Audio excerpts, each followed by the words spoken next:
Oké? Következhet a vágás. Ünnepélyes pillanat, a rajtszalagot átvágja dr. Kont Zsófia, dr. Princinger Péter, Tokaj, polgármestere Posta György, a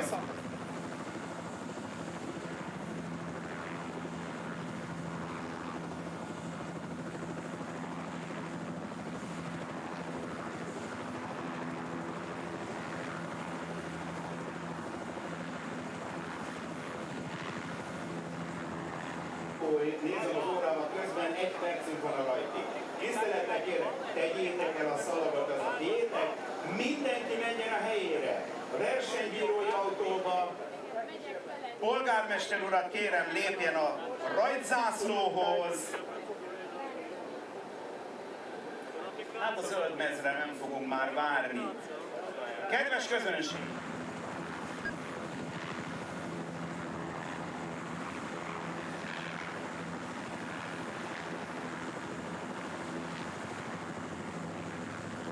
Lerádiózza az összes helyszín. Ő lesz az, aki a Tour de Hongrie zászlójával jelet ad polgármester úrnak, és polgármester úr zászló jelére indul el a mezőny, és itt van Silu, minden rendben van, kérdezem, bólint, a rajtig hátra lévő idő 3 másodperc. Megnézzük, hogy mindenki váltja a helyére.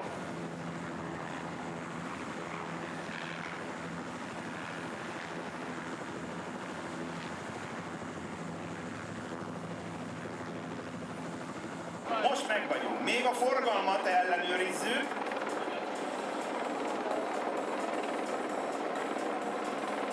Figyelem, figyelem. Még egy versenyző van.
For rider 72 Astana, 75, sorry.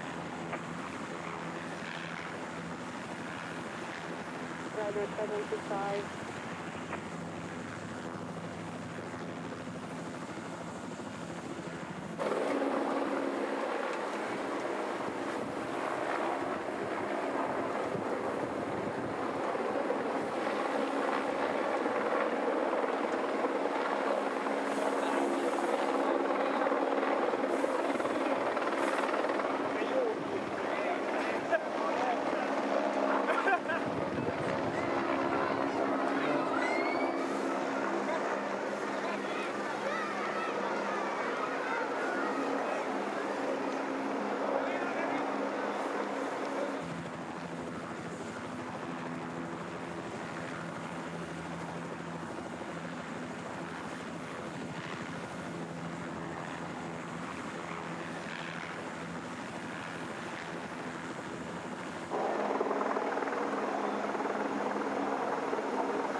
Rear start of given.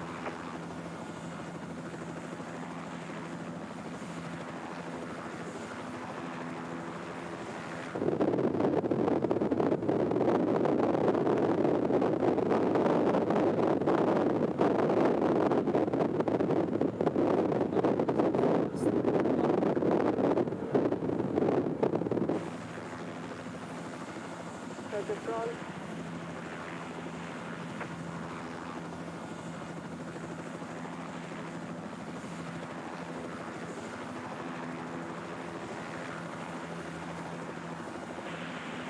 Welcome everybody at the second stage of the two Hongrie passengers. Today we have 152 kilometers to cover between Tokaj and Kalingrad.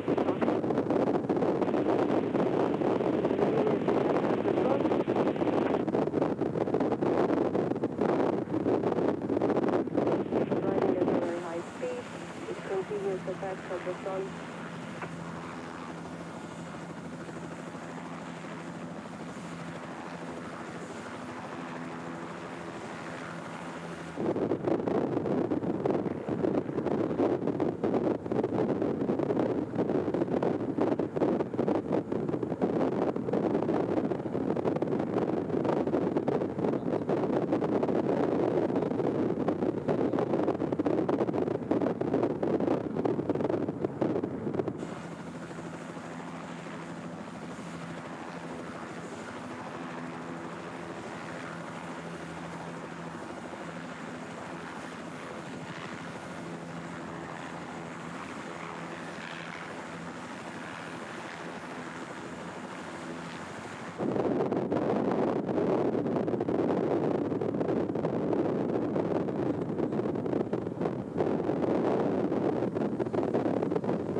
rider 124, 124, rider 164, 164, rider 171, 171, and rider 184, 184.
assistance for your rider for attack.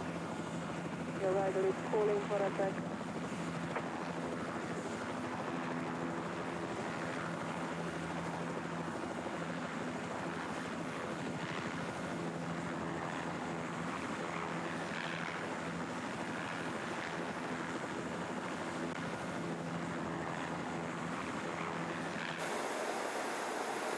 Als u maar in dop, of is iets van plan, hè? Als u maar in dop, of is iets van plan, hè? Is er al een seconde gepakt? Ja. En dan ben ik bezig, hè? Ja, stel je even.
So today we have 152 kilometers to go. We have only to travel 9 kilometers. Today there will be 2 GPM. The first one at kilometer 33.7 and the second at kilometer 137.7 at Roundabout. At 3 intermediate means the first one at kilometer 72.6 in Pixo, the second at kilometer 104.9 at Emin, and the third at kilometer 124.5 in Cosmicross on the finish line.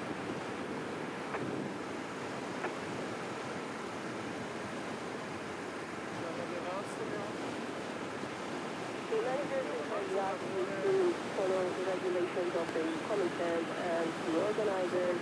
Please respect the rules of the highway code and don't forget to switch on your headlights. Today we have 117 riders in the peloton. Rider 24 and 92 do not start.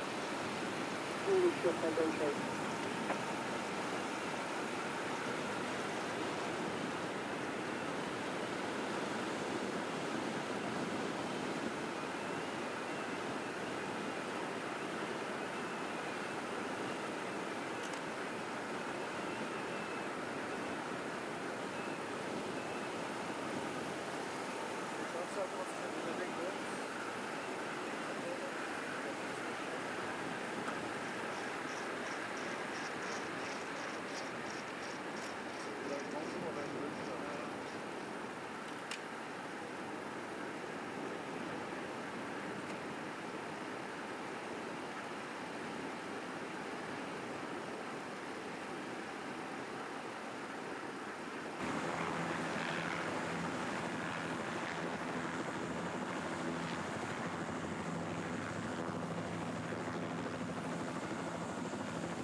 For riders in breakaway, the gap is 3 minutes and 16 seconds. 3:16.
For riders in breakaway at 3 minutes 25.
And 58 seconds, 2:58.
riding 16 kilometers, 4 riders in breakaway, rider 124, 164, 171, and 184. The last gap is 2 minutes and 50 seconds, 2:50.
Minutes and 48 seconds, 48.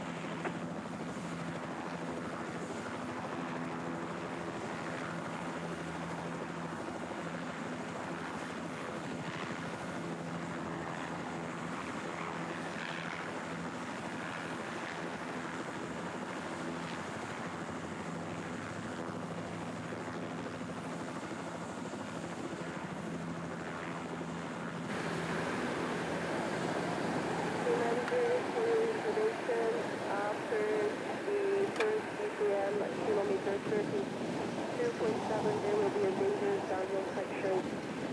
Please take care. The information and the video about it is available in the team manager's WhatsApp group. Check it out.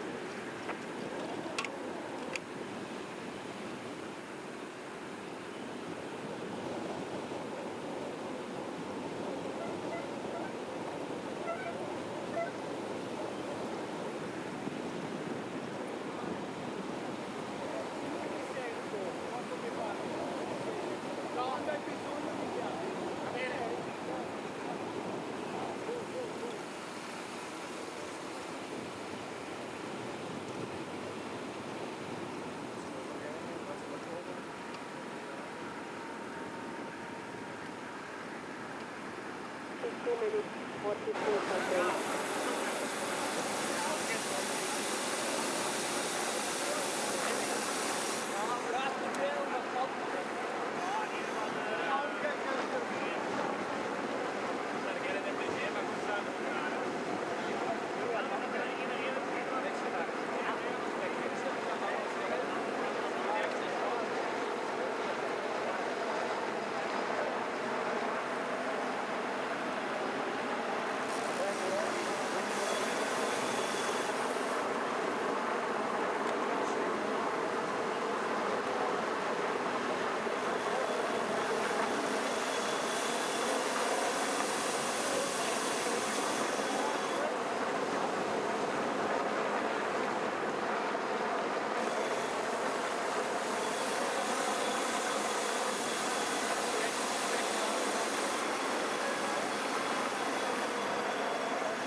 at the kilometer zone 45, there will be a narrowing on the road.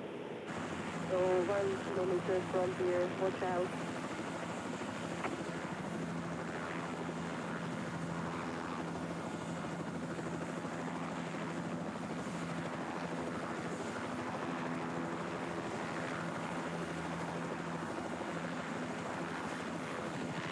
The gap is 2 minutes 27 seconds, 427.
The gap is 2 minutes 17 seconds, 217.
Magyar válogatott a 193-as hív, Hongrie Rider 193, calling magyar válogatott.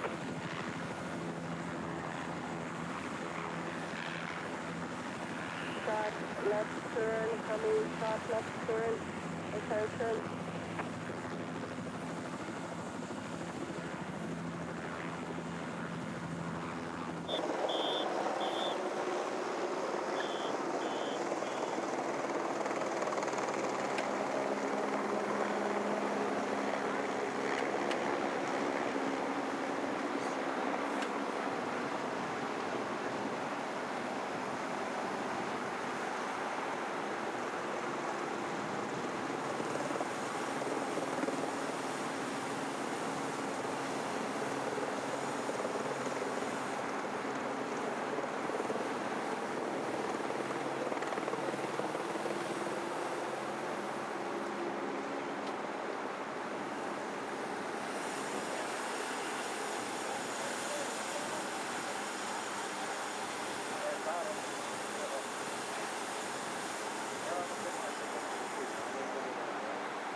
2 minutes 10 seconds, 2:10:210.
Gap is 2 minutes 18 seconds, 2:18.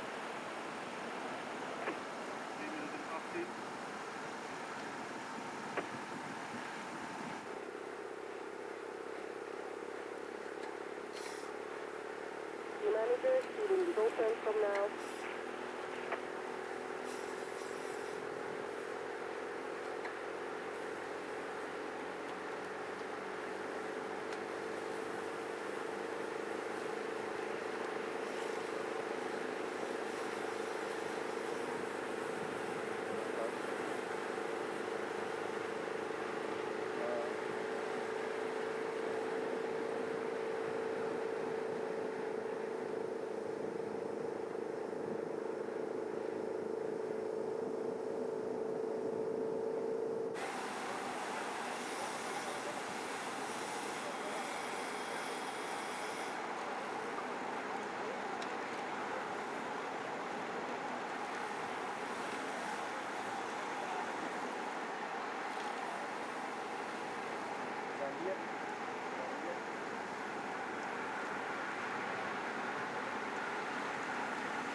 Deze geel trui.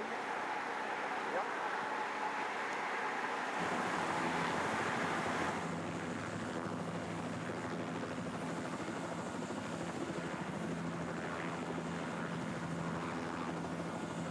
Bora, Bidon for rider 53, Bora, rider 53 is calling Bora, Bidon.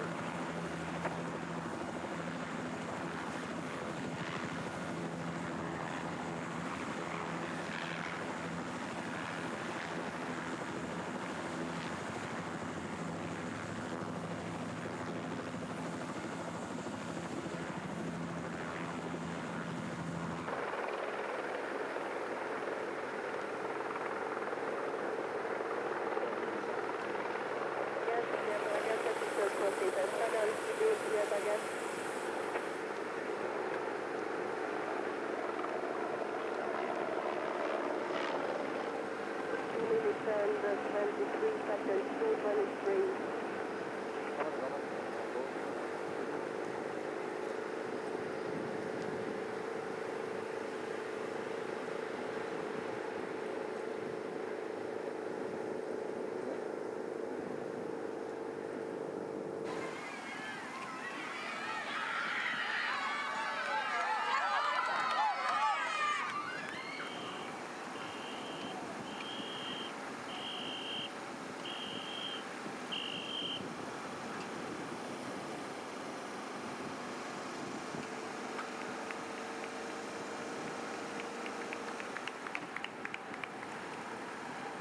Minutes 25 seconds, 2:25.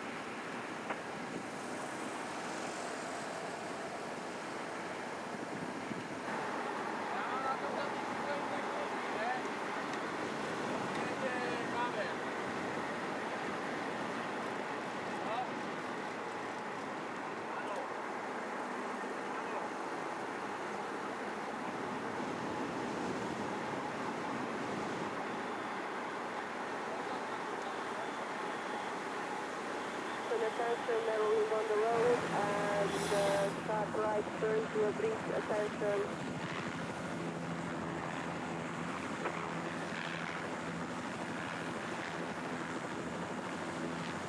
Turn, start right turn to a narrow bridge.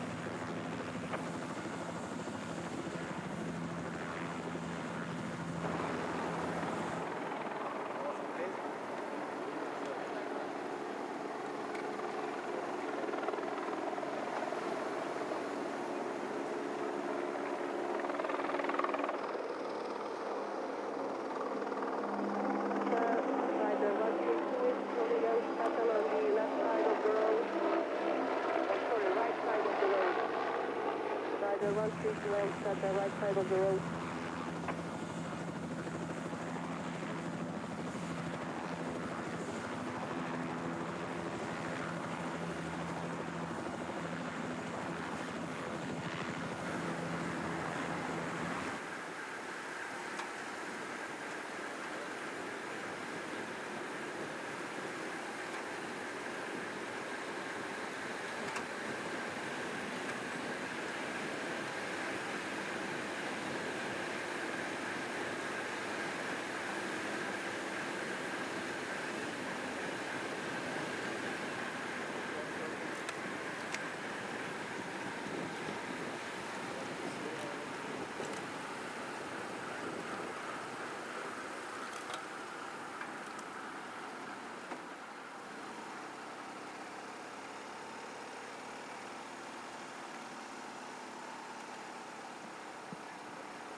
Happy 2 minutes and 27 seconds, 2:27.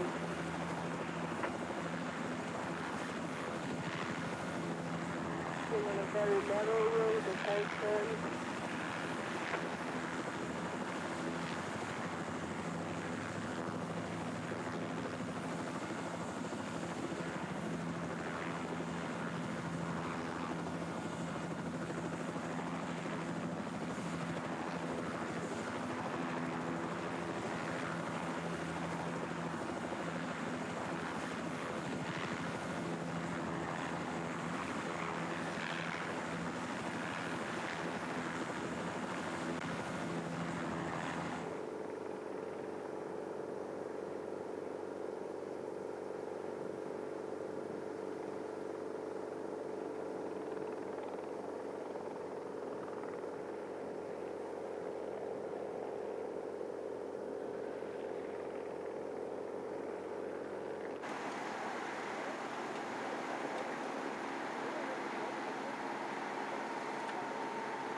2 minutes 23 seconds, 2:23.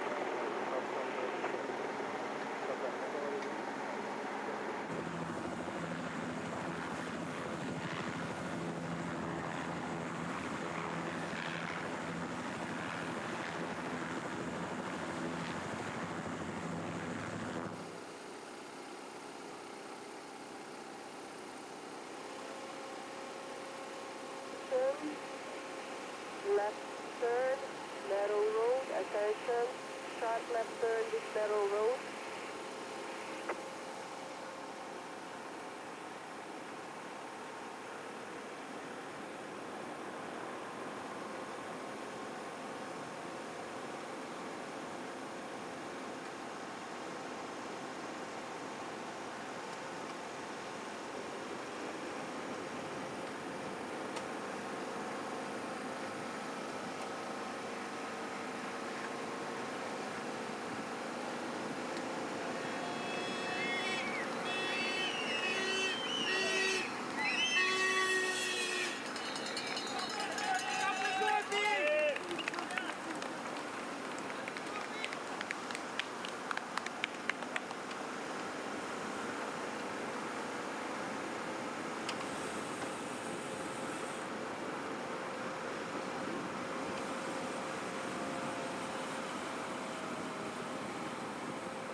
The result of the first CPM, the first is rider 124, 124.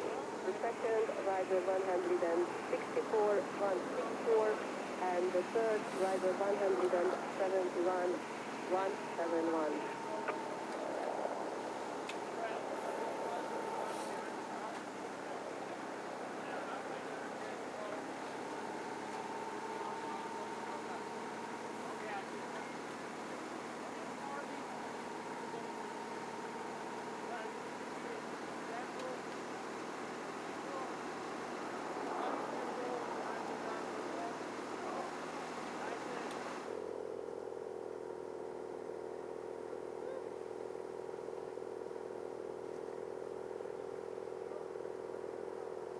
Careful, dangerous downward section is coming up.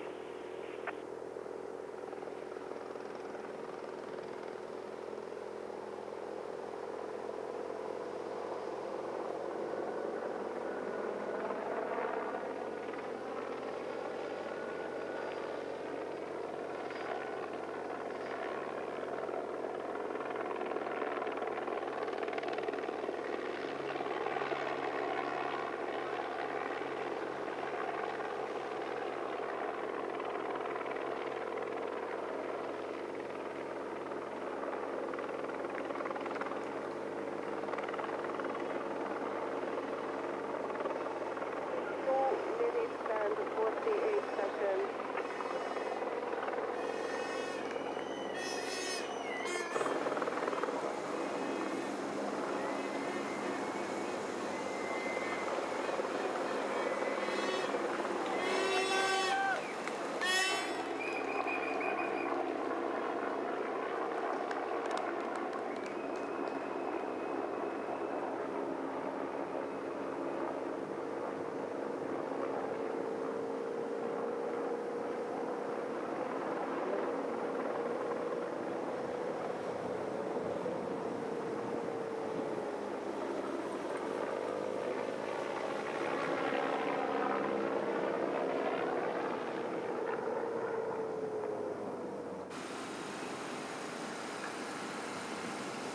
The dangerous downward section is now.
Lap is 2 minutes 56 seconds, 2:56.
That is 2 minutes 53, 40 kilometer, your rider is calling, 40 kilometer, your rider is calling.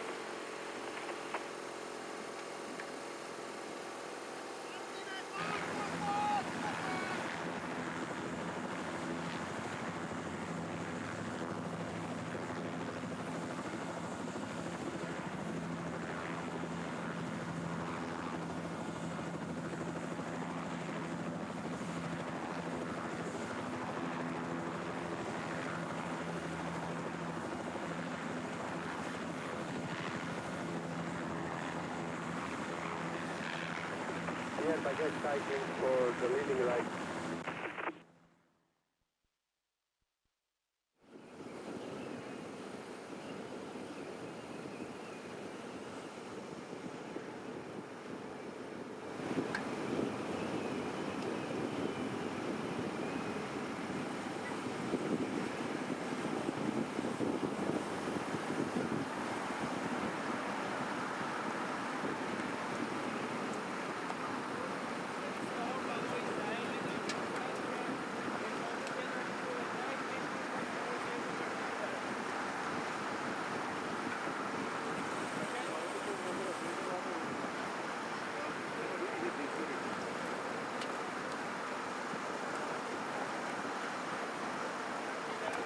minutes and 52 seconds, 2:52.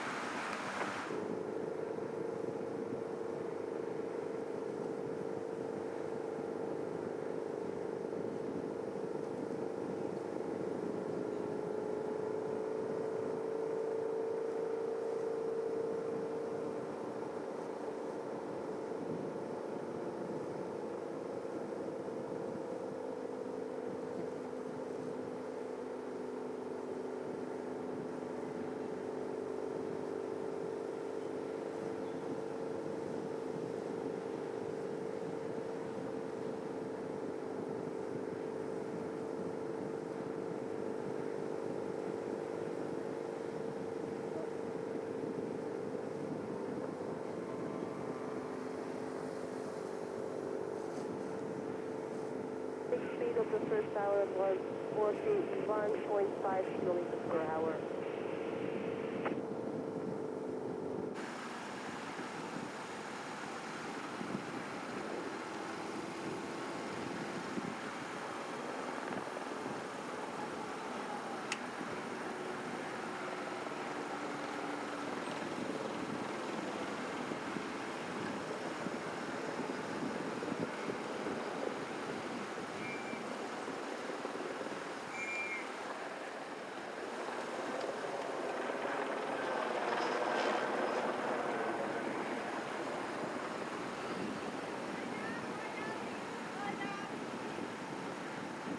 Bound for the peloton, and they have bound for the peloton. Rider 172 is calling.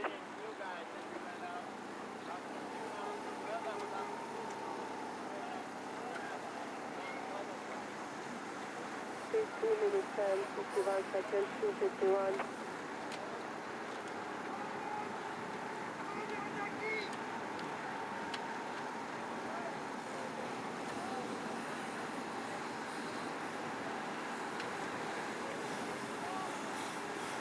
Mano behind the 250 car.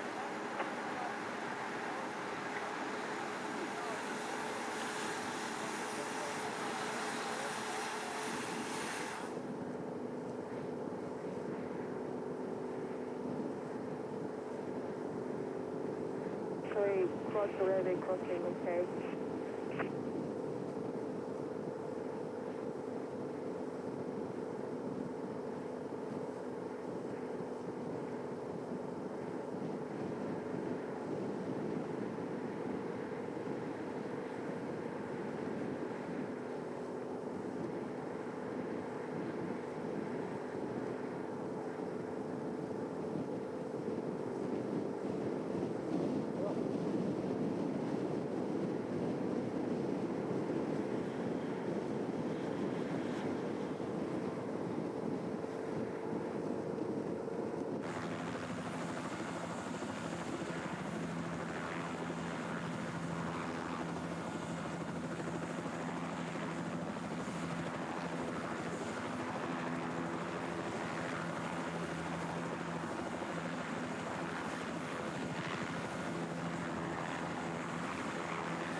gap is 2 minutes and 54 seconds, and the bunch has crossed the railway crossing.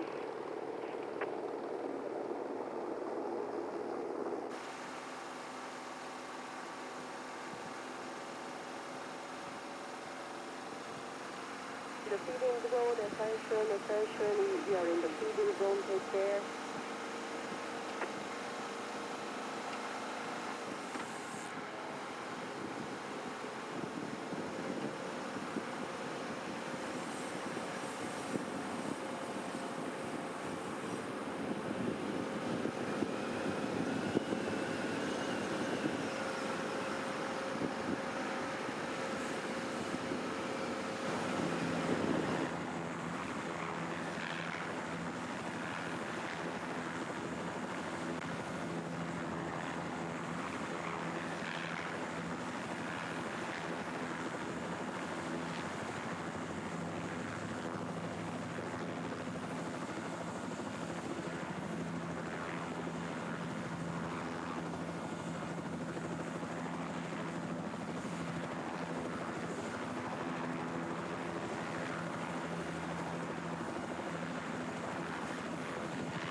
And 51 seconds, 251.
Met een oude op bij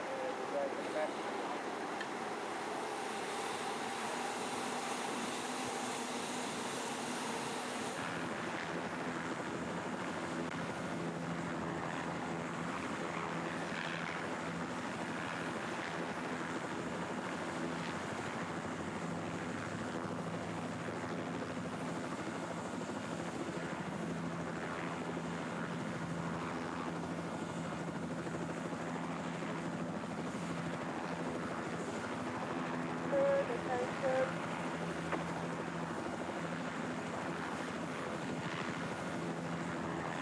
Unibad rider 154 is pulling. Unibad rider 154 is pulling.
That's the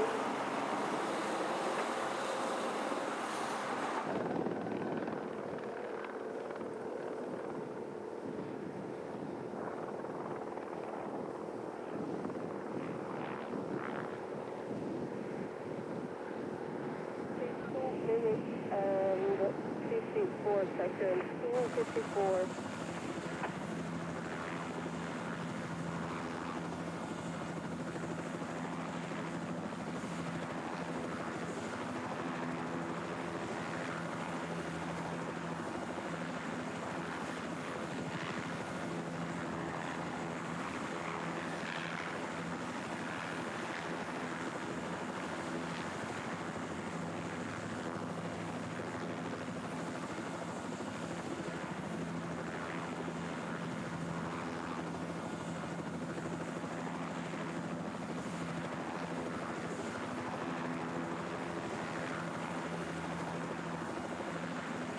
Your rider is pulling, Bahrain rider 62 is pulling.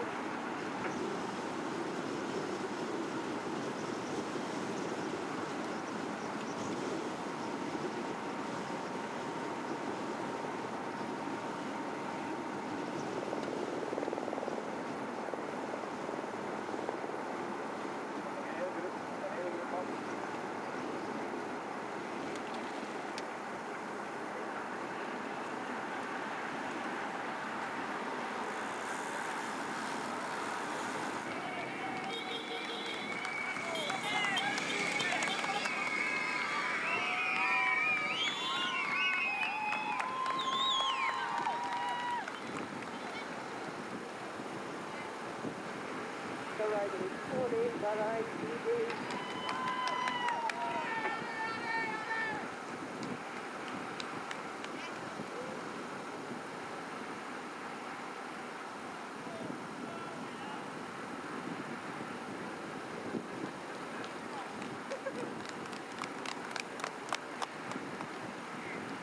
Minutes and 55.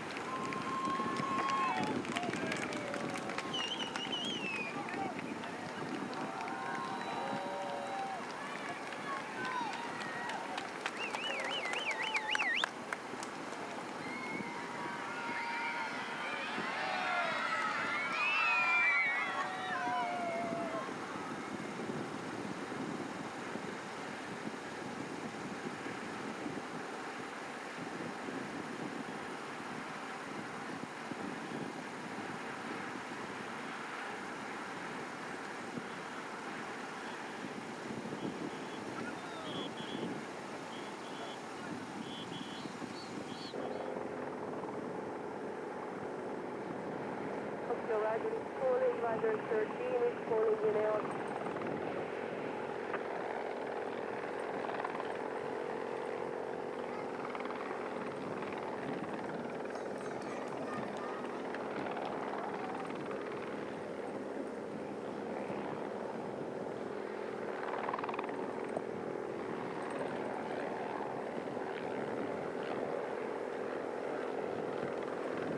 The gap is 2 minutes and 48 seconds, 2:48.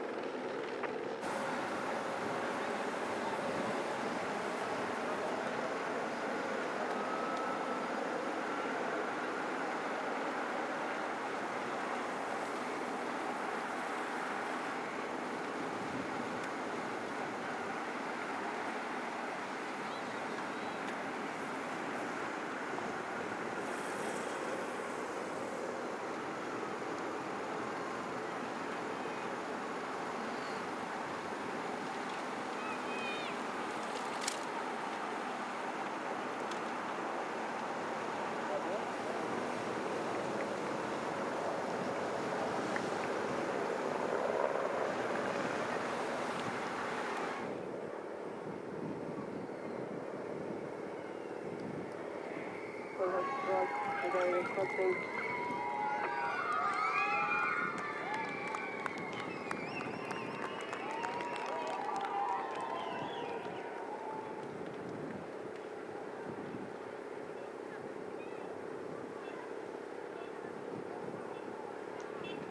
Tax, legal tax, additional for rider 34, legal tax.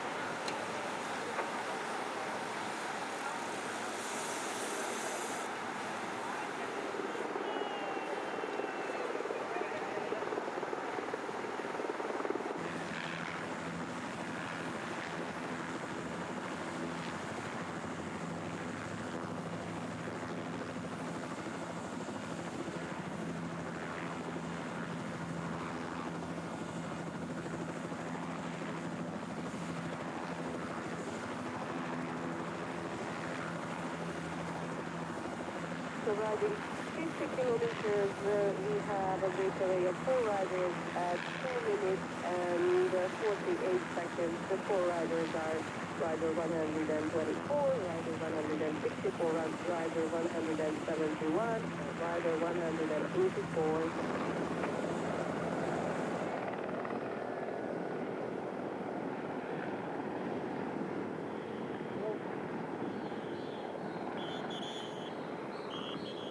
At the moment, the peloton is leaving the city of Enns. We are going out of Roundabout with a sharp left turn.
Astana crash at the roundabout, Astana crash.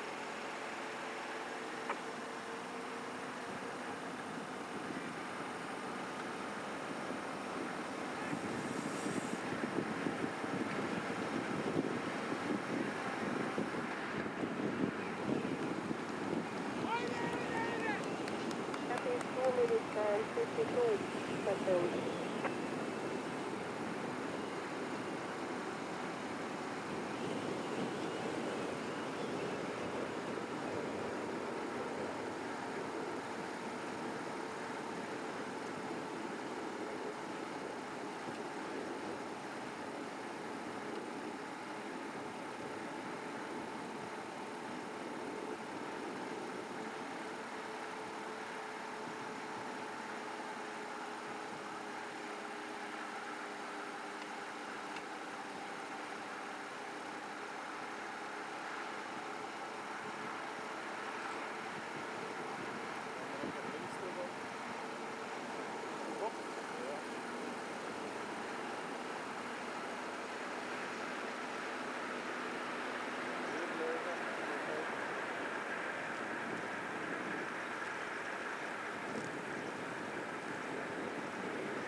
Rider is calling, Lotto Destiny Rider 102 is calling.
and 60 seconds, 250.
Gap is 2 minutes and 29 seconds, 2:29.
gap is 2 minutes and 21 seconds, 2:21.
5 kilometers. We have a breakaway of 4 riders at 2 minutes and 24 seconds.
That is 2 minutes and 25 seconds, 2:25.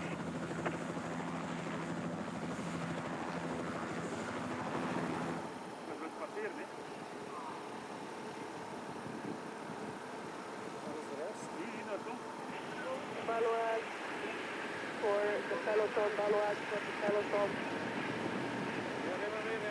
One rider is trying to break away from the first group attack from the peloton.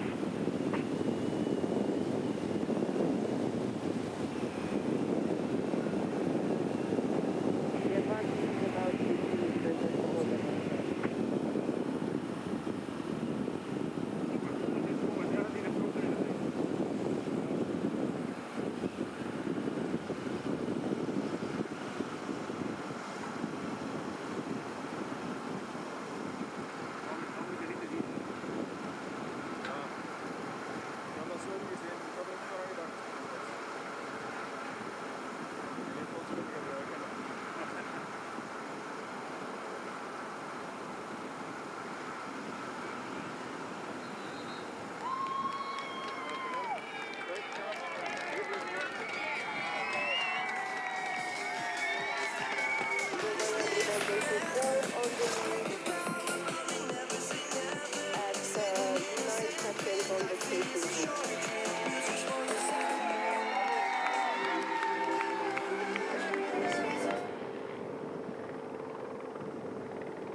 Rider 184 on the lead. Pacing group at 9 seconds. Peloton at 2 minutes 23.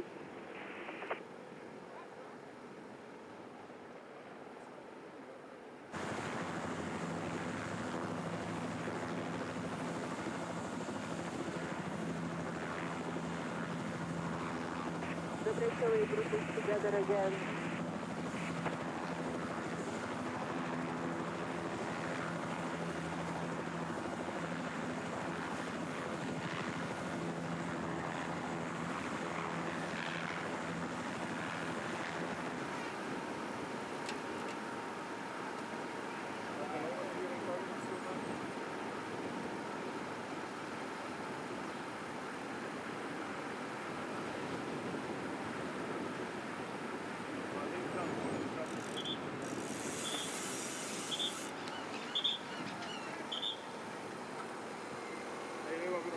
Breakaway group together.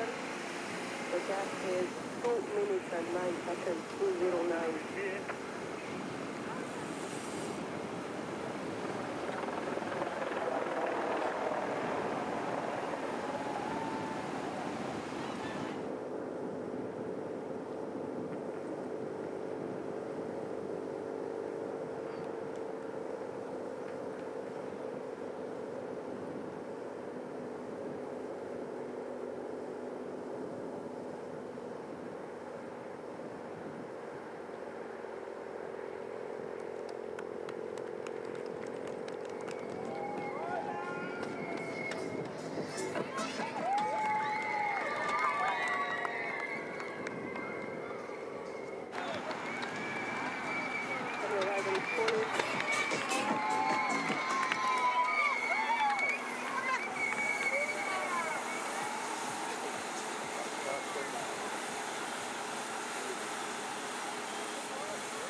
Of the sprint, the first is rider 184, the second rider 171, and the third rider 124. The gap is 2 minutes and 24 seconds, 2 minutes and 24.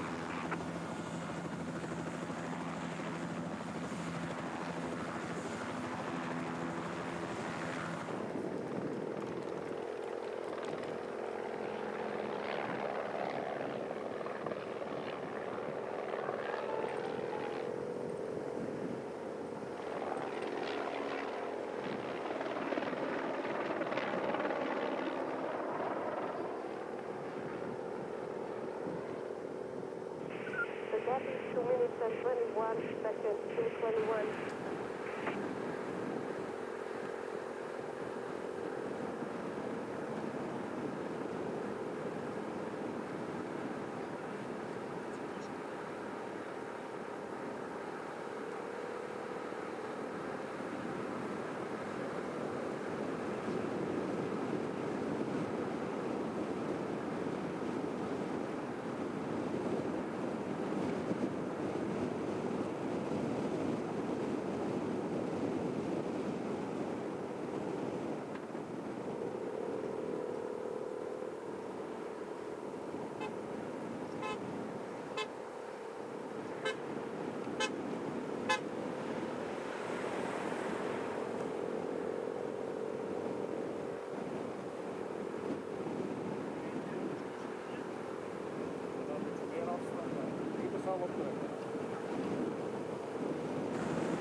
and 8 seconds, 208.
The gap is 2 minutes and 2 seconds, 202.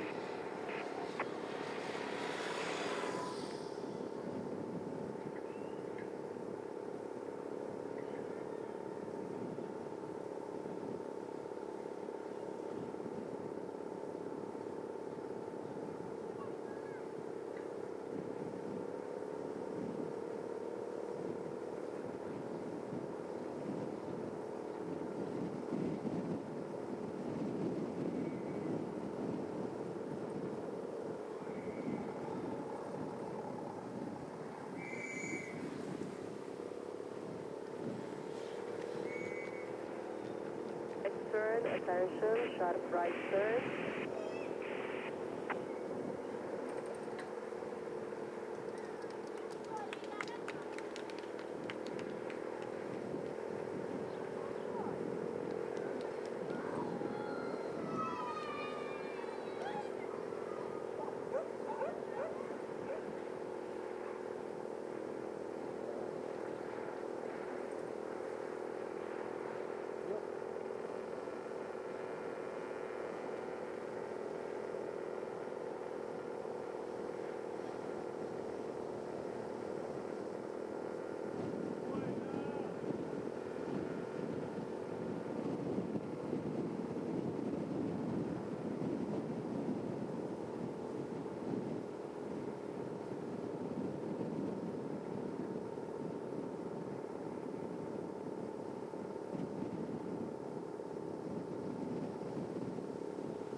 Proberen nu gas een beetje gelijk te kunnen houden. Dat is te veel schot. Dan heb ik gigantische schotten nemen.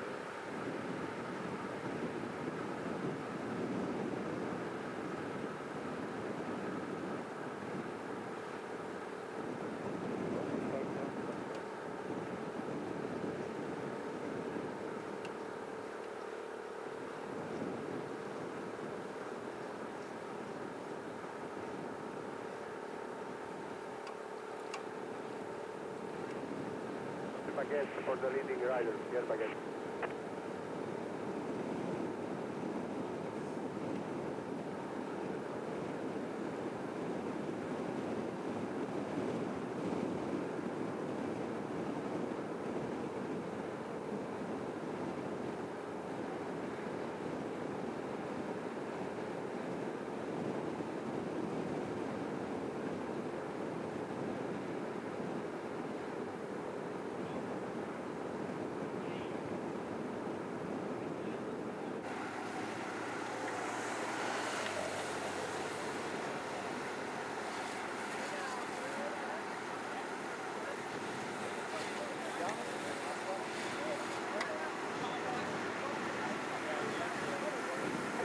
kilometers, 53 seconds, 153.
minute and 54 seconds, 1:54.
Tudor, your rider is calling, Tudor rider 94 is calling. Car plus turn, attention, car plus turn.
Is 1 minute and 57 seconds, 1:57.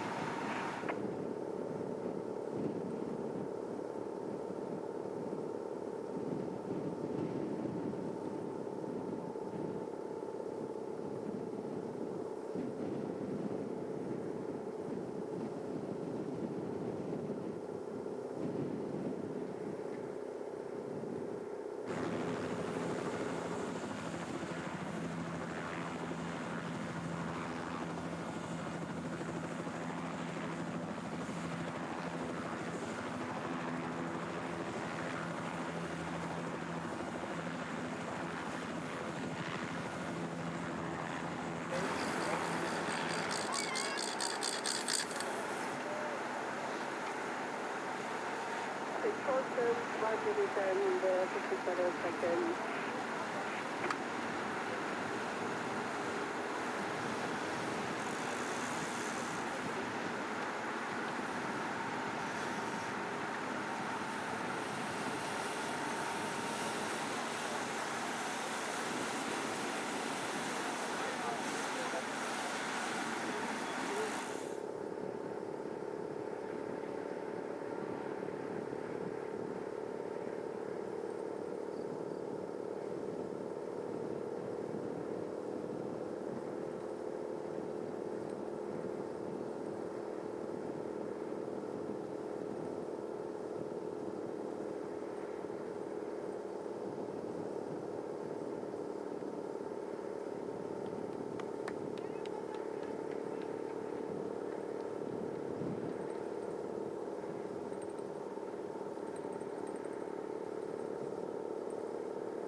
minutes and 8 seconds.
J4 rider 22 is calling J4.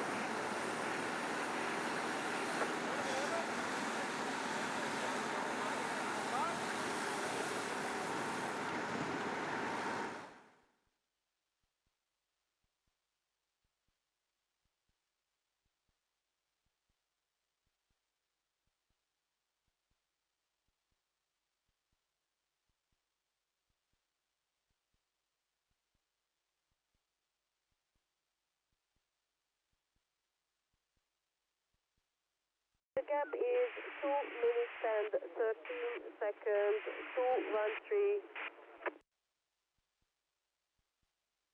Rider 22 is calling.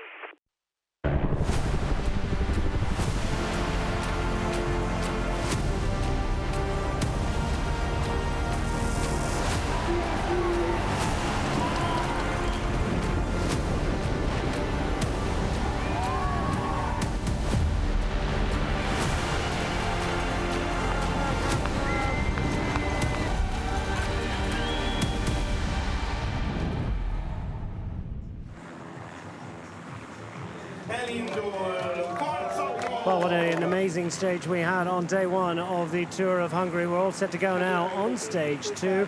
Or is it going to be a sprint, as it almost inevitably turned out to be yesterday? Peter Sagan back in the peloton. Thumbs up for him. Just one crash along the way. Dylan Groenewegen looking to repeat his glories of previous years today, if he possibly can, into this where we're heading today. But this was yesterday, and Peter Sagan only about half an hour back into road racing, and unfortunately for him, hitting the deck. No such issues for the breakaway riders. Finally came down to the big bunch, kick to the line, and what a hectic one it was. Big, long, straight drag race to the line, and unfortunately for Campbell Stewart and one or two others, mass pile-up in the finishing straight. Didn't prevent Sam Welsford from taking a glorious victory. His fourth of the season, the big Australian fast man, quelling all talk of a loss of form. Back with a bang, and he's in yellow, heading into stage two. Sam Welsford with a narrow advantage on general classification ahead of breakaway star Martin Volter. Samuel Guaranta getting in for second on the day, third overall heading into day two. And the start today, the weather conditions absolutely glorious in Tokai. 21 degrees Celsius. I think it's even more than that at the finish in Kazincbarcika. Total of 162 kilometers of racing for you today. It's not quite as long as yesterday, although it's not a whole lot shorter. Just over 100 miles in old money. This is where we're heading out of Tokai. Historical town at the confluence of the Tisza and Bodrog rivers. We're in northeastern Hungary, and this is very much wine-growing territory. Extraordinary wine they make around here. Botrytis grapes. heading out of Stuttgart. First time appearance in the Tour of Hungary in the past 30 years. First time in 30 years. Build us one for the gallopers again. It's going to be fundamentally flat, apart from a couple of bumps along the way. We've got two King of the Mountains third category climbs to be negotiated today. They're neatly bookending three intermediate sprints. We've got a finishing circuit, just one lap around for the riders to get a look at the finish and get a sense of what's in prospect for them today. They've got a King of the Mountains assault, about 25 kilometres from the line. Another little lump that could be interesting, and also quite a demanding little finale. Here's where we're heading today. Kazanc-Barsika, it's famous as an industrial town. Mining territory once upon a time. Confluence of several towns from the socialist area of Hungary, but being reimagined, reinvented, reinvigorated. Has got fabulous land art around here. We're going to see the unicorn. Almost looks like a paper unicorn. We'll see it at some time today. Kazanc-Barsika, that's where we're heading today. And Sam Welsford, resplendent in yellow. He's going to hand over that green jersey to Samuel Caranta, second across the line yesterday. These are the images from the start in Tokai earlier on today.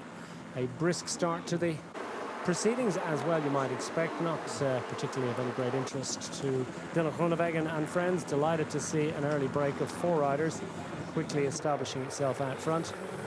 Cavendish sixth across the line and coasting to the line in the last 50 metres yesterday. We've had the first King of the Mountains assault of the week, and De Weert taking that one. Siva De Weert of the Team Flanders Balois squad, young Belgian rider, first year professional, has claimed the first points.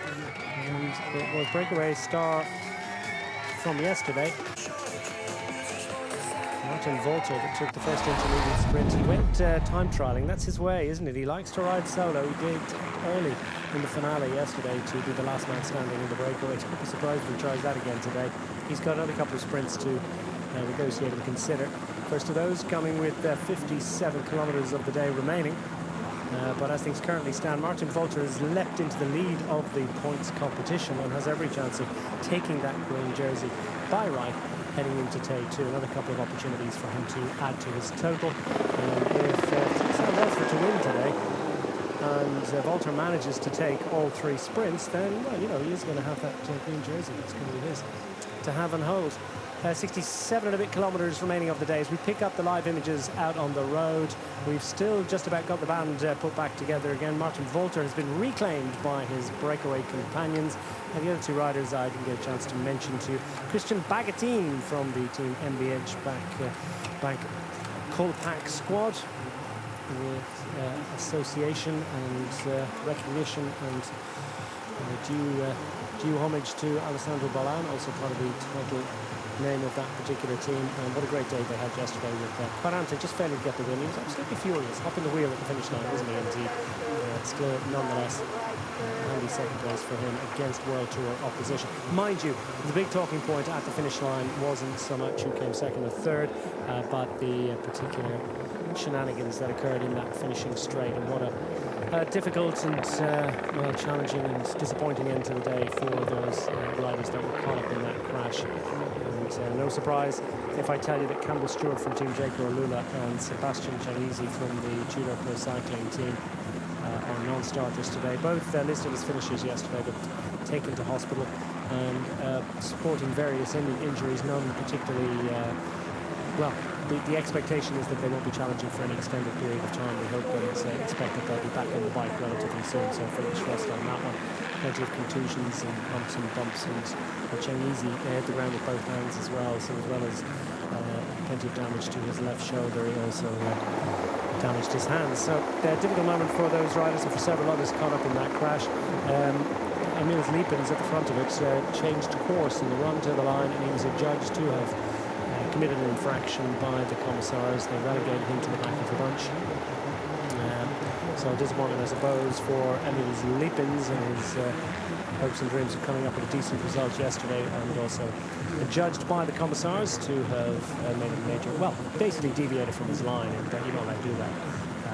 Having said that, was quite a round of fair conversation, both here in the Tour of Hungary race bubble and also on social media out in the wider cycling universe, about about lead-out riders sitting up and looking around them in the final 75 metres, and whether that might have had a role to play in that as well. Certainly it's a discussion that's ongoing constantly.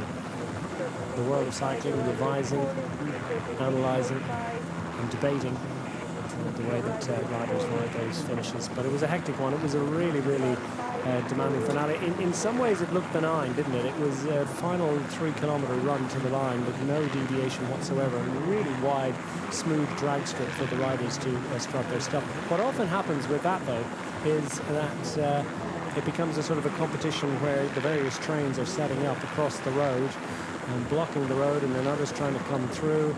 It hadn't been a particularly fast stage by the standards of these riders, so it was one of those ones where it just, you know, there was lots and lots of bumping and boring and fighting for position inside the final kilometre. And all ended up in a bit of a heap, and riders ending up at the bottom of shards of carbon fibre and humanity. So a disappointing conclusion. We haven't got a finish like that today, I can tell you. It is billed, as I say, as one for the sprinters, but those couple of lumps within the final 25 kilometres could have an impact on the relative strength of the fast men as they approach the line. Shouldn't prove any difficulty for the German national road race champion, Buchmann, who's looking forward, I think, to the mountain assault tomorrow. And also, maybe just to give a helping hand in some way, shape, manner, or form to Sam Welsford in his hopes of doubling up today. But yeah, those couple of little lumps might have an effect on the relative strength of. I'm not too sure too many of the sprinters aren't going to be involved at the finale, but just how much strength they'll have. And the finish line, by the way, the final kilometre, we've got 2 right-handers followed by a left-hander, the apex of which is 300 metres from the line, and after that you've got a sort of a 1 to 2% ramp up to the finish line. By no means a climb, but one of those ones which is going to stretch the peloton thin. It could be a more strung out peloton into those final 100 metres or so. These are the climbs that precede the climbs. A great stress for the riders in the peloton with Van Hoof down the back of the 1-2-2 for the Team Flanders Balwell squad. And they'd be no doubt delighted, content, satisfied, and just very happy with the fact that his 22-year-old Belgian teammates, first-year professional, Siebe de Weert, will be looking towards that second climb of the day with 24.4 kilometres of the day remaining. It's listed as only being 700 metres long at 7%, but there is a ramp up for the previous 3 or 4 kilometres, not particularly precipitous, but enough maybe to just drag the energy out of this breaker, always assuming that they'll still be in contention at that point. We will by then, of course, have gone across the finish line to begin that finishing loop, and then we'll head out to the Tardona climb that will finish it.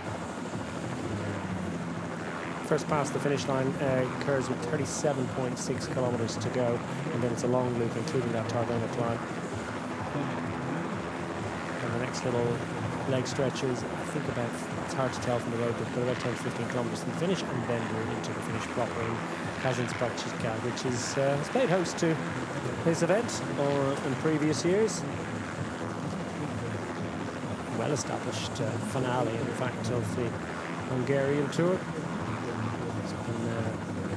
This is its 6th stage finale since 2006, so very much a popular destination for the organisers of the Tour of Hungary, who really like to move things around, actually. As I said, having been to the stage start town, Tokaj, in 30 years. Well, we went through it. There was an intermediate sprint a few years ago, but it hasn't been a start and finish town in the last 30 years. So that's the way that the Tour of Hungary organisers like to play it, to take it around to different towns and regions in the country, as many as possible. Variety being the spice of life. Variety for the Bora Hansgrohe and Jacob Lula domestics on the front of the peloton today, keeping that breakaway on a relatively tight leash. And maximum advantage has not quite yet exceeded 3 minutes. That'll give you some sense of just how tight it's been played. It was initially a bit of a scuffle for the break. 4 riders almost immediately launching. It was actually 2, and then 2 joined in. And that group settled down to a steady rhythm, but unfortunately for them, the Hungarian national team weren't involved, and it was a source of irritation, so they put a rider chasing, but it was 4 against 1 and on equal struggle. And after several kilometres, the elastic properly snapped out. The advantage of your breakaway quartet started to stretch out, but as I say, it hasn't really extended to anything particularly enormous. So your 4 up front are going to be made to work for this one.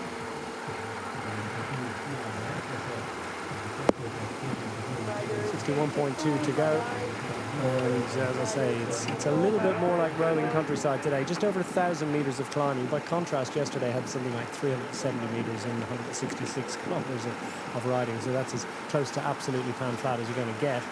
I think only the stages in the UA Tour would rival that for billiard table smoothness. If it's Tour of Hungary, there has to be Hungarian representation in the break. And this is he. Proud moment for the 26-year-old Hungarian, Zsolt Szostak. This man here, Martin Volter, is with the Pierre Baguette team, but that's not his usual red Pierre Baguette jersey. It's in actual fact the leader of the King of the Mountains classification jersey. Although he hasn't been chasing it today, or hasn't got the legs and strength for it. He's not targeting the points classification. He hoovered up the majority of the points in the breakaway yesterday, so his second visit to the early raiding expedition. And his focus and attention is on that points classification. He's at second then, he's only a few points behind Sam Welsford.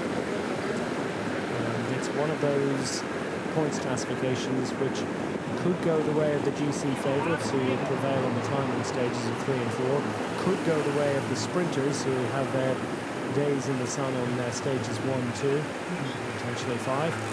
Depending on how it plays out, or it could indeed be for the riders from the breakaway. 3 visits to the breakaway with 3 sprints per day and 5 points on offer for the first rider across the line in each of those intermediate sprints. But you never know, it could be for the breakaway. So it's kind of an interesting, amusing little sideshow and keeps us entertained during the day. The ways to entertain yourself or to head back and collect. Even if you're wearing the jersey, as is Balázs Russa, the FNX Hungarian cycling team rider. He's the best placed rider of general classification from the host nation. He's 5th overall, 6 seconds back. Some useful bonus seconds gained yesterday have elevated him to a position that allows him to his level on time with his nearest rival, but it means that he's got a jersey to wear today and there's a bunch of evidence. So it's a bad moment for Balázs Russa, but it doesn't excuse him from the duties of heading back to the team car and grabbing a few bottles for himself and his teammates.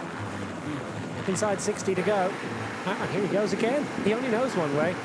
Volter is going to be a source of irritation, annoyance, whatever. They've got to love him. He is a really attacking rider.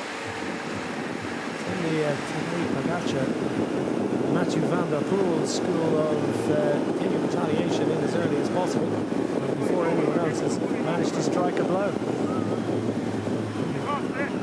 Volter, Czech, whose best result, the most prominent result, is the 4th overall in the Tour of Malopolska in Poland last year. That's a UCI 2.2 level stage race that attracts some good teams. It's a good level of racing. And he's clearly a powerhouse rider. He's a strong rider on the flat, good rouleur. A decent engine. He's got some useful watts. He's been solo already from the breakaway today.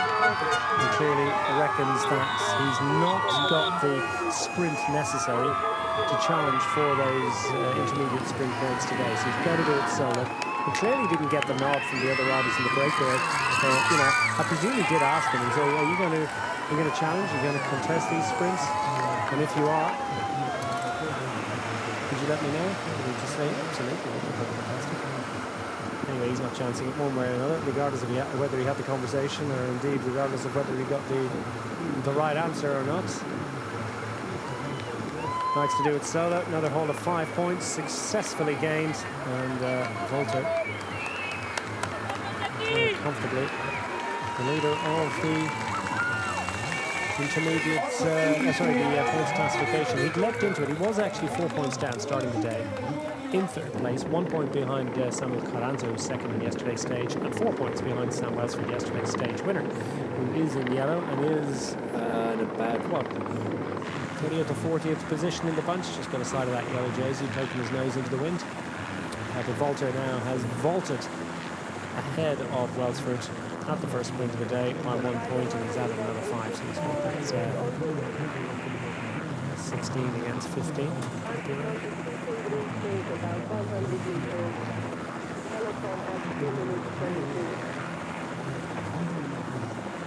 21, yeah, 21-15, I think we have is the total he has. Anyway, we'll wait for full confirmation of that, but suffice it to say, he's very much in the lead of that points classification. So objective achieved. One more sprint option with 37.6 kilometres to go. That's at the finish line here, where we're billeted, waiting anxiously, excitedly for the arrival of the riders today. Another great edition of the Tour of Hungary in prospect. Inside 60 to go. This is the 45th edition of the race.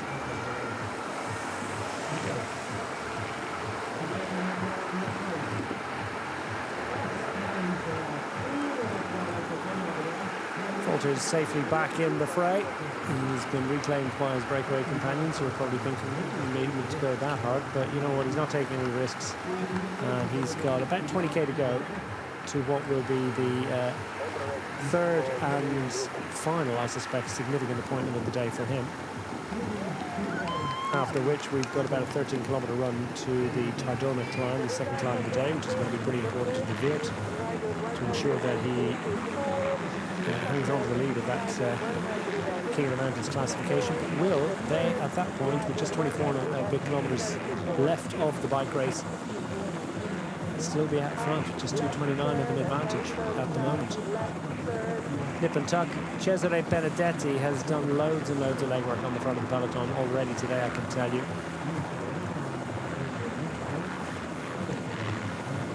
Bora Hansgrohe Domestique, he's in the front at the moment.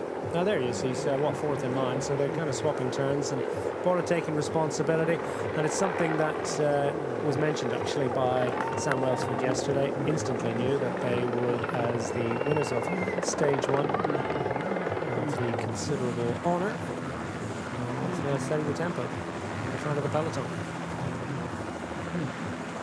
It's quite an imposing residence, isn't it? The universe claimed by so many different dynasties over the years.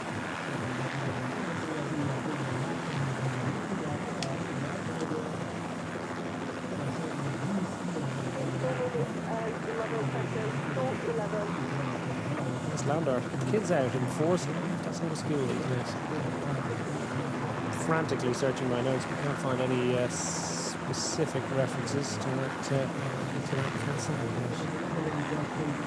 Quick tour of Wikipedia will tell you all you need to know.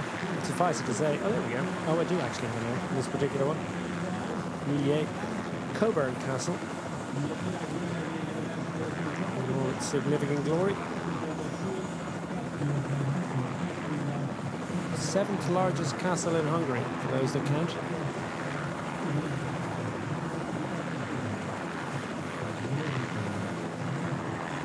Hectares of area. It's big. Apparently, Prince Ferdinand of Saxe-Coburg and Gotha bought the palace in the 19th century. It was acquired in 2001. State-owned these days. Not as good, fundamentally. Nice bit of land art, fair play. Great to see the community, the entire populace of Hungary getting involved in supporting this event. The National Tour.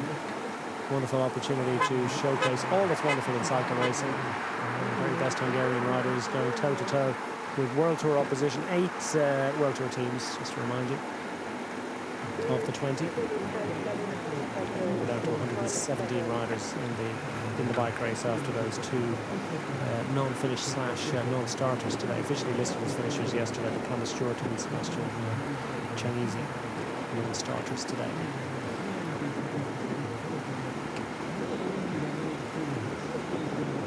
And as you can see, and not unlike yesterday, we've got a little bit of an echelon formation on the front of the peloton. If they so desired, it might be enough to kick off a little bit of excitement, but 22 kilometers per hour is the stated basic wind, you know, because it gusts a little bit higher than that, but the fundamental wind is 22 kilometers an hour from the northeast, so blowing across the riders from their right, as you can see, and forcing the bunch into a little bit of a national-ish formation, more of an arrowhead at the moment. It's just not quite intense enough to really force any difficulty there. Plenty of excitement here at the finish line. I'm not sure if any of that's bleeding through my my microphone, beaming into your homes, but I can tell you there's a lot of excitement here at the finish line because they've put on an awful lot of activity. It's wonderful. People dressed in all sorts of costumes, and the unicorn that we will see at one of the roundabouts close to the finish line today is much in evidence. It's someone dressed as a unicorn. I don't know if it's a real unicorn. Do they exist? And there's plenty of race vehicles arriving in as well. Remember, we'll arrive at the finish line first time of asking 37.5 kilometres to go. So it's not that long indeed before we see these breakaway riders down to the line. For the first time of asking. And of course we've had the cavalcade as well. Not here a little earlier on, Tour de France style. Caravan, call it what you will. The circus has come to town, throwing out confection and all sorts of little goodies. Leo Viviani would like, by way of a gift, a victory in a major international stage race. If he possibly could come up with the win today, it would be a long time coming, really, for Leo Viviani. He's going to win this year, but it's been a bit of a drag for him. Not able to get involved yesterday. Viviani was 24th across the line, so someone muscled out of it in the finale. They're all in colour order, and Flanders Bow was content with the fact they've got a rider in the break today. And then the back foot chat, number 121 on the right hand side there is Colonel Bonu, the likely go-to GC man for the Flanders Bow race squad. Haven't got a standout sprinter. Actually, De Weert is probably reasonable at it, but he's up in the break today.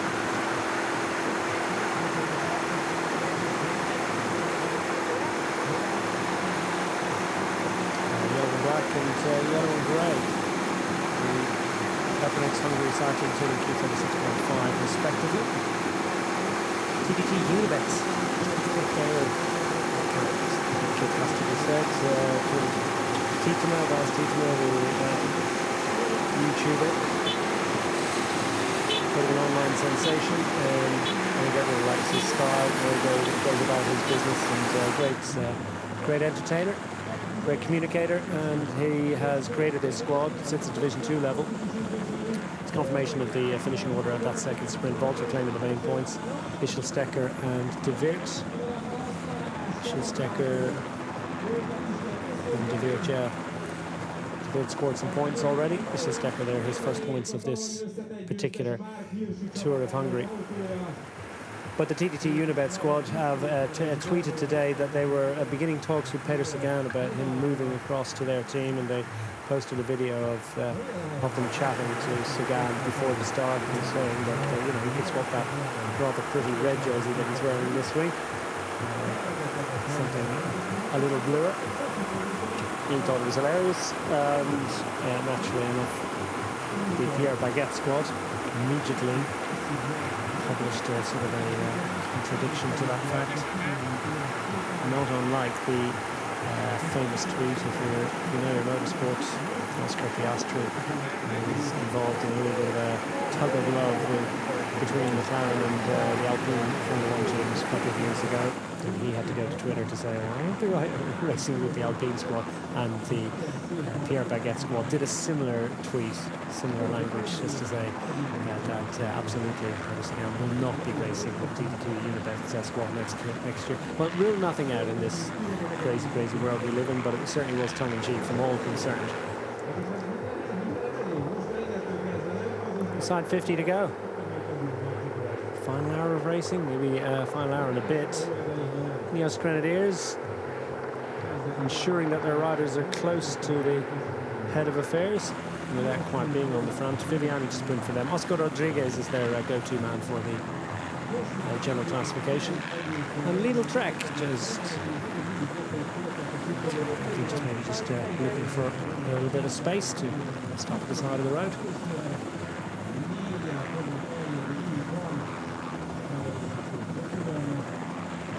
Thibaut Nace, of course, is the rider we'll all be watching out for on tomorrow's climb. If not tomorrow, then certainly on Saturday's penultimate day, stage 4. Stage of Walls, Moody, and Bergs, or rather, he probably prefer the term Bergs.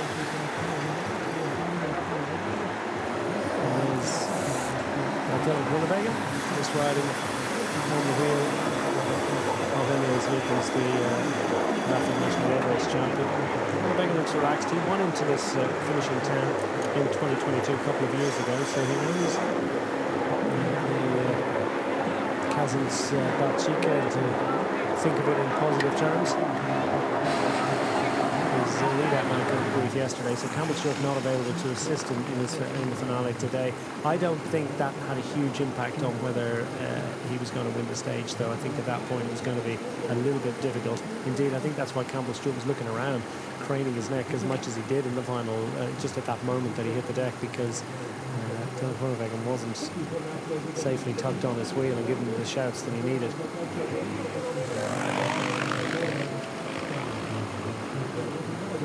So Groenewegen will hope for a little bit better today. See how it's going to play out. Way to go. Walter gets low over the bars, and I think that's a signal that they're having to make a little bit of an investment here. More Hansgrohe with Benedetti back to do his thing.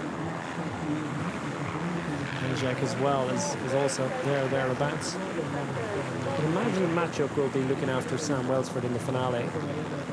But it was notable too, wasn't it, that Sam Welsford was splendid in yellow, right-hand side of your shot, number 54. That Welsford pointed out himself that he kind of had to go lone raiding yesterday, a little bit of freelancing in the finale, and did it to great effect.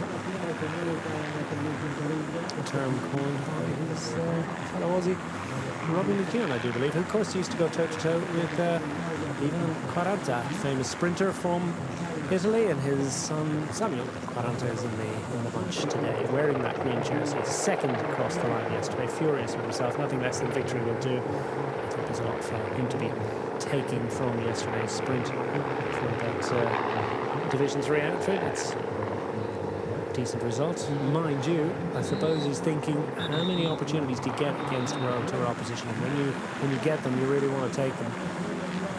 And indeed, even Quaranta, his dad, is part of the administrative lineup in the Team MBH Bank Kolpak Balance squad.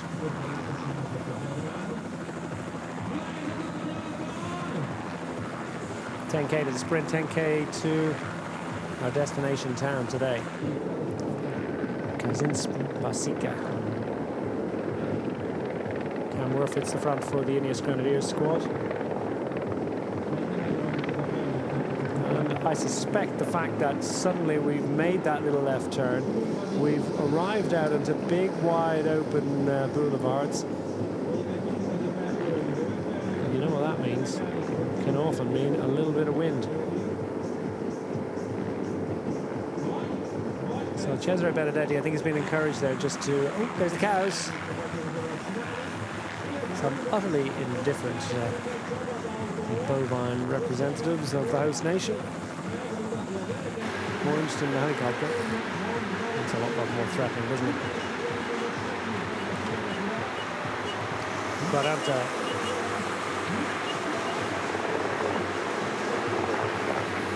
So much of his focus right now is going to be on making sure that he's in prime position when they get to that time in 24.5 kilometers of the day remaining.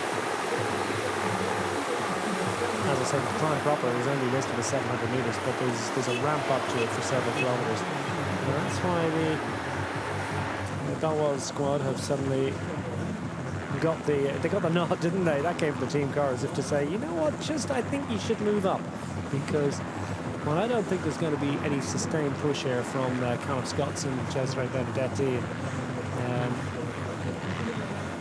Svihov actually in the front of just behind Benedetti. I'm surprised to see them using Svihov. I think Svihov's certainly got a role to play tomorrow in a long time, 12.8 kilometers to go. Small teams, of course, just 6 riders, so you kind of got to deploy your resources. One day you're domestic, the next day you're a protected rider. Buchmann probably targeting this one, but Svihov they'll want to keep fit and strong and available as deep into that final mountain tomorrow as possible. The only summer finish of the week coming tomorrow. It's not a particularly steep climb in terms of the basic statistics, 5.5%. It's a long one.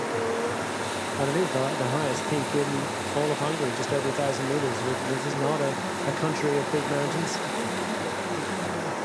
Nonetheless, you can always find something challenging.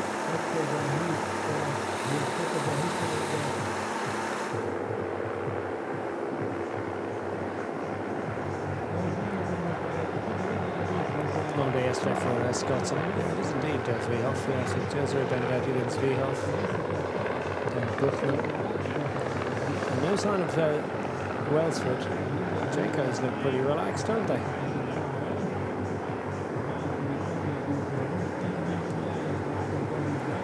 See how Rudy Porter can get on in the climb tomorrow. Groenewegen a little bit further back the order.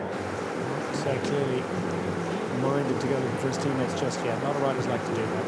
Peter Sagan in his prime, of course, famous or infamous if you were Diaz for the fact that he'd just go around the bunch looking for people to chat with from any other team that he possibly could, as much amusement, distraction and diversion as he could possibly get up to, and then when it was business time inside the final hour, then he would focus, and that works for him.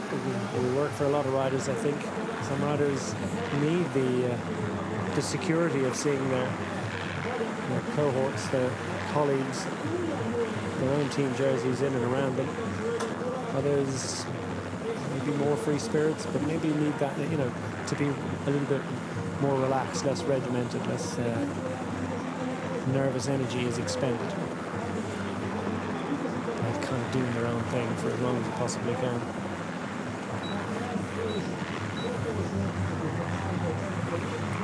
Nice bit of infrastructure. There's quite a lot of investment in this part of the country as well.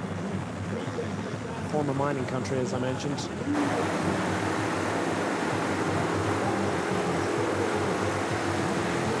These days, the true resource of the sun is being harvested. Creating energy. A lot of sense, doesn't it? Far above in the sky. Ace down the back of the peloton, not panicking at the moment. As you can see, multiple cyclocross titles at youth and under age level. And second on stage 4 into Roundabout last year. Signal that he was really finding his legs as a road racer. And coming off that great stage success in Tour of Romandy last week. 3-up sprint for fun after a really impressive hilly finale.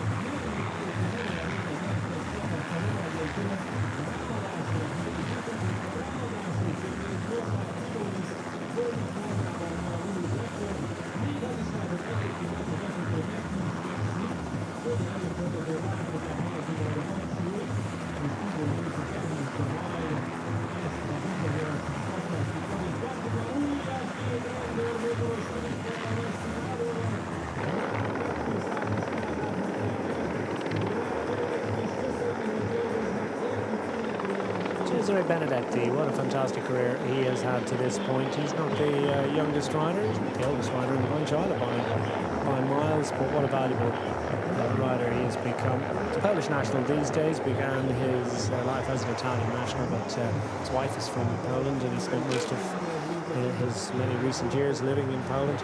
Guarnieri, former fellow countryman you might say. Time enough to get a wheel change. No recourse to the spare bike up on the roof. So, yeah, there's a bit of work to do in the sprint later on. destiny.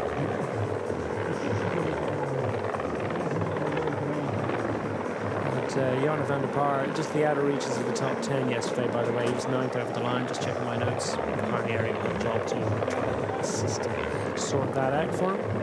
See if they can improve on that. They've got Harm van Hoeke for the climb tomorrow. It'll be interesting to see as well how Eduardo Sepulveda, the Argentinian rider, gets on the climb as well. He's a rider who targets races of this particular length, distance, and the caliber of the opposition and the riders as well in it. That could be one for him.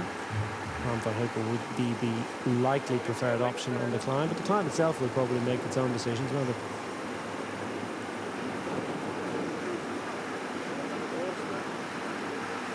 He's got a bit of an engine, hasn't he?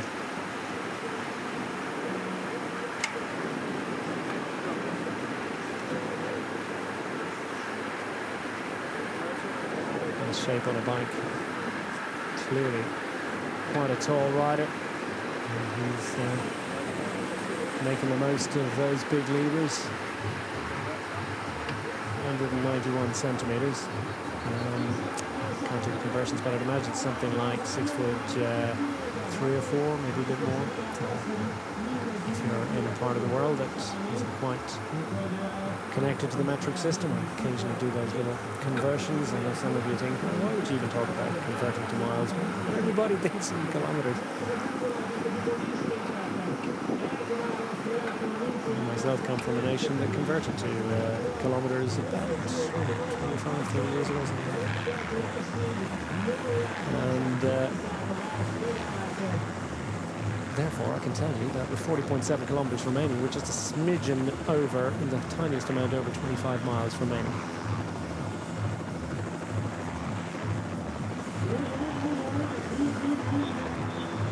So less than an hour for these guys at this kind of level. Ah, he's gone again, and you know why, don't you? Because in 3 kilometers, I mean, if he's attacking, it's because there's a sprint.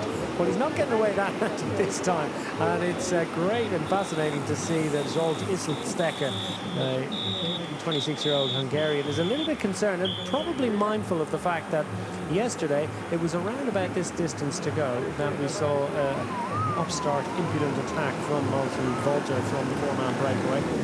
And Walter might be just less inclined to ride here, because if Isselstecker, the upper next rider in yellow and black, doesn't come round, then Walter might just think, I'm not so sure, I've got to find a different way. So one attack didn't quite do it. Will there be a contest? I think because he attacked the last couple of times, they might even just might have encouraged them to contest the final sprint. That comes in a couple of kilometers time. Not long now before they arrive here at the finish line. Well, no, it's we're only going to have a little bit of a crack. It's Christian Bagatine, the 21-year-old Italian, youngest of our 4 riders up front today. Bagatine in the break.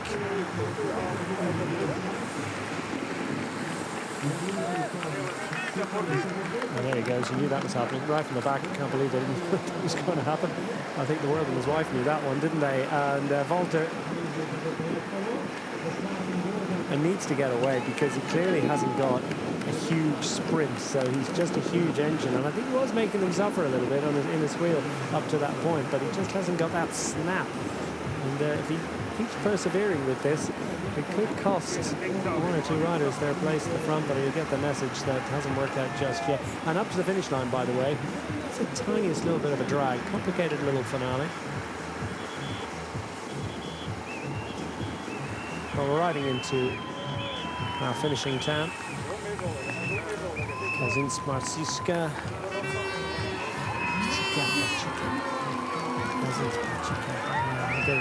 Industrial town, northern Hungary, in the valley of the river Sagro.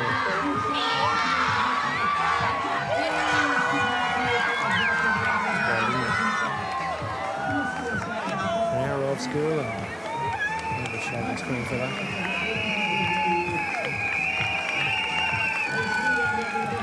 Huge excitement. First coal mine was opened here in 1850. And there's a couple of towns, a couple of local towns were united under the name Kazincbarcica after World War II. Let's get a look at this, because you've got those 2 right turns inside the final kilometres, and now this is the 300 metres to go.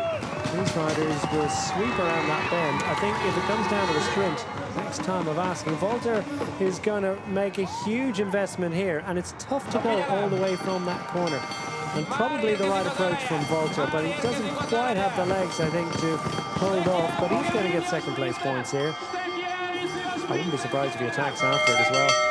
So 37k to go, and Walter is bested at the 3rd sprint of the day. Nonetheless, takes the 3 on offer there, and the advantage. So it's the Stecker that takes the points. That'll give everyone a bit of a thrill, the local man. The sole Hungarian in the break. Peloton, towed along by Callum Scottson. That's a polite remove of approaching 2 minutes. Might extend a little bit more than that. Clearly they're a little bit concerned they might tow that one back too early.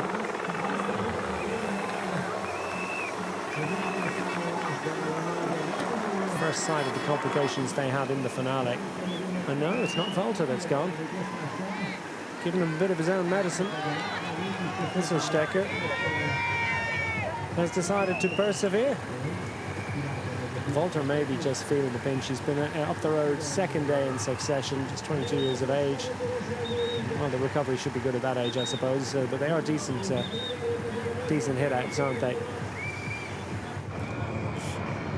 More than 4 hours on each occasion. So through the final, no, that's the first of the 2 right-handers inside the final kilometre. Another one, then there's the 300 metres to go by. Really on the apex of 300 to go. And that's a ramp up, about 1 or 2%, something like that. With Mark Cavendish getting a little look there. Everyone trying to get a feel for what exactly they're going to face in less than an hour from now.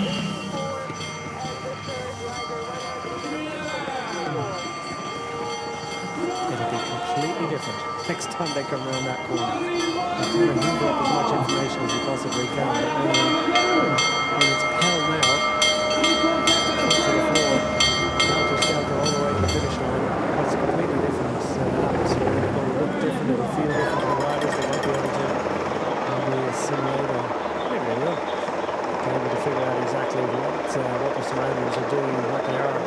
It's trying to work out exactly what this is going to feel like the next time around. Well, they're through the finish line, and now they can focus on those that climb to come. With what, just over 10k from now. Still showing just inside 2 minutes the advantage. Should be well within the compass of the main peloton to close this one down. Noticeably, Sam Welsford has moved up.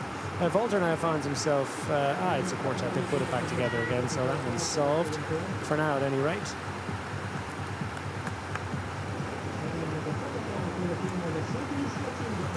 So it's a useful haul of 13 points gained today from Martin Walter, the man who's wearing the King of the Mountains jersey, but who has designs on the green jersey of leading the points classification.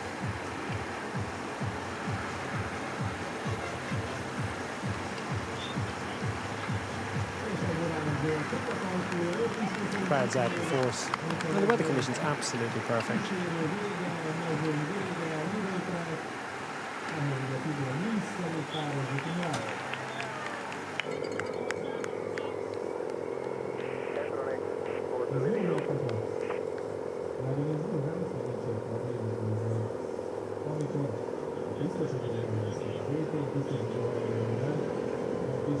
So by my calculations, it's 24 points to 15.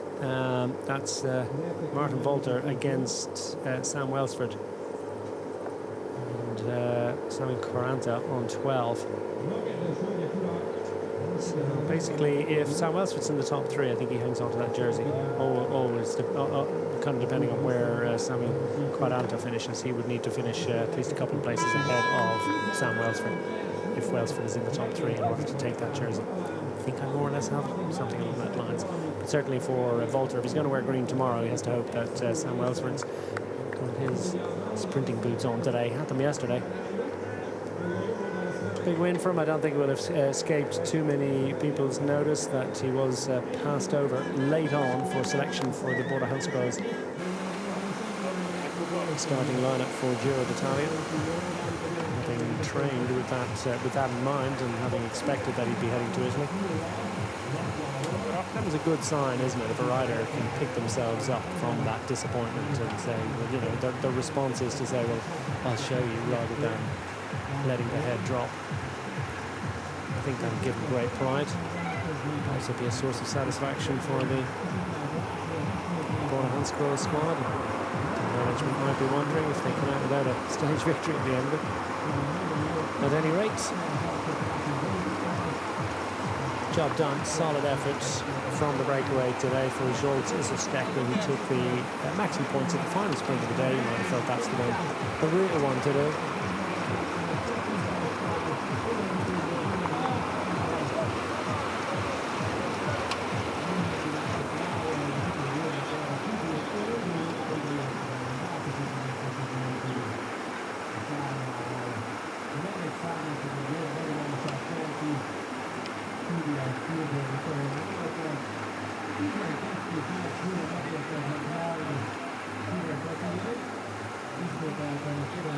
Confirmation, Siva de Veer getting up for the final point, but Isselstecker just pipping Bolter to the maximum points haul of the day. De Veer settling in for a little bit of lumpiness to come. The profile is such that right from the finish line that we've been through, the road just rises constantly, imperceptibly, 1-2% or more, all the way to that little ramp up of 700 meters. So the climb itself, not much. It really depends on how they play this finale. Should still be one for the sprinters. I feel that there aren't too many sprinters that are going to find this particular terrain all that challenging. Nonetheless, two riders might just leave their sprint out the road, depending on how it's played. Benedetti will know exactly, well, I suspect he almost doesn't need to be told by the other riders. He just will have an instinctive feeling for what exactly is the pace. He'll know that if he's huffing and puffing and breathing hard, then potentially so too are his sprinters, and he might just clock back a little bit. He'll also be constantly updated on the time gap and exactly what impact they're having on the advantage of the four up front. Naturally enough, the objective is to close down that breakaway group. They won't be concerned, I think, at this point if they close it down and finish it off, albeit I think they kind of prefer if they were catching them with 10 kilometers to go rather than 30 kilometers to go. Look at that. That's absolutely fabulous, and quite a few roundabouts around here have really entertaining and very impressive pieces of sculpture. It's a wonderful impression of speed.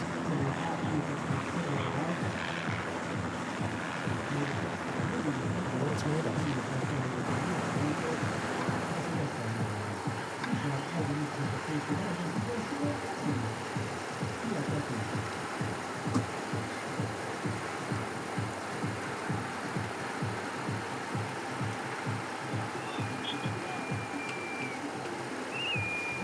Bartika is getting set to welcome the riders from the Tour of Hungary again.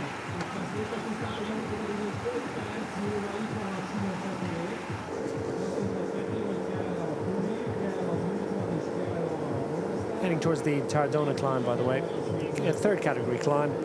In my roadbook, it's actually saying 900 meters. In some of the sources, it's 700 meters. Regardless, it's a berg, really. It's not particularly long. 6 and a bit percent on average, maximum 12%, and it ramps up towards the top actually, so it's kind of more demanding at the top. So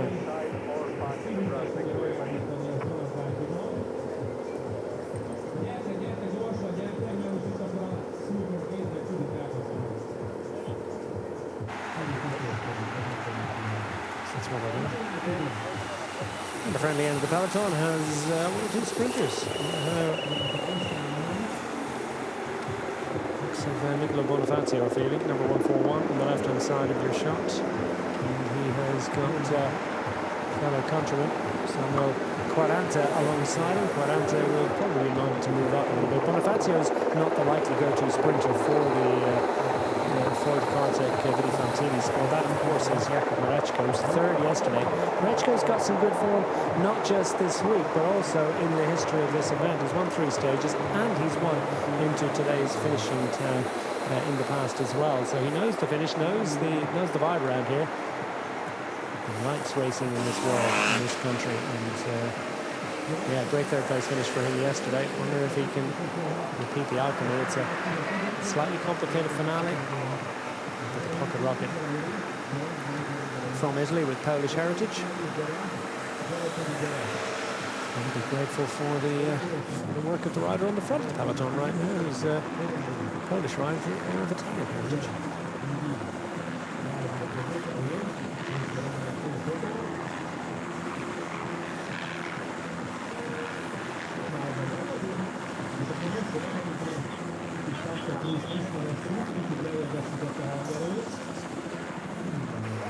Down to 48 seconds. Something has to give here.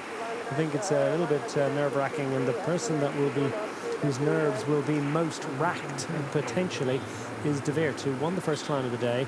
He'd like to rubber stamp that with another 5-point haul at the second climb of the day. And the way things are going, they're not going to be able to claim it, because that peloton behind is not slowing up in its pursuit of this quartet. And I think they need to, if they've got anything left, they need to start giving it now. There is a little bit of an extra push available from that breakaway group. De Weert, I think, would certainly... I mean, basically, if De Weert doesn't score at the second hill, whoever does, well, then it'll go down to whoever is the better placed of those riders in general classification. So the better placed at the end of the day. And you would think that De Weert, having been in the break all day, might find it a bit more challenging to be ahead of whoever claims the second time of the day. So it's finely balanced, but for De Weert to actually wear that jersey tomorrow, I think he'll be very, very anxious to make sure that he's going to be able to score at the second time of the day. And of course, Isselstecker, who's second at on that first time of the day, and if he beats De Weert, if they are out front, then he's got every chance of also claiming that jersey today. Bagatine was third across the line, also scoring so far. So 3 riders at least from the 4 in that breakaway that have plenty of motivation to at least keep this one going for another 4 or 5 kilometers.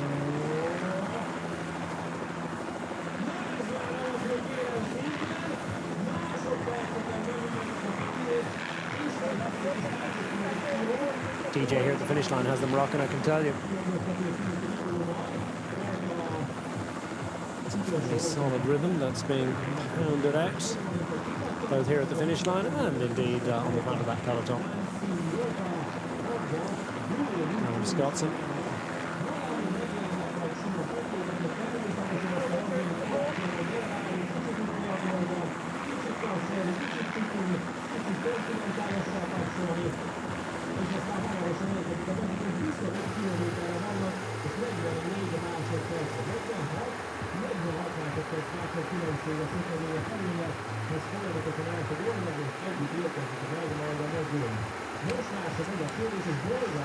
And now Walter goes to the front. Whenever he goes to the front, he tends to get the shoulders rocking in the other riders. He can generate watts for sure.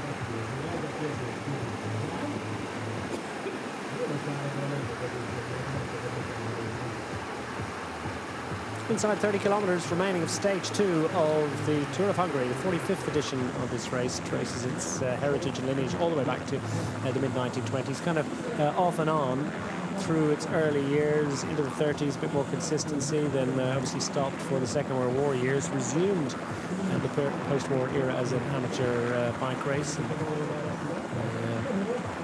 Soviet bloc era of racing, where it was all about that amateur kind of stuff. And then things changed, of course, in this millennium, the new century evolving, and the new stage racing, the new organising company as well. The Vuelta company here that runs this particular event has run several events in Hungary, but this obviously the most notable and the most important, and gets most attention.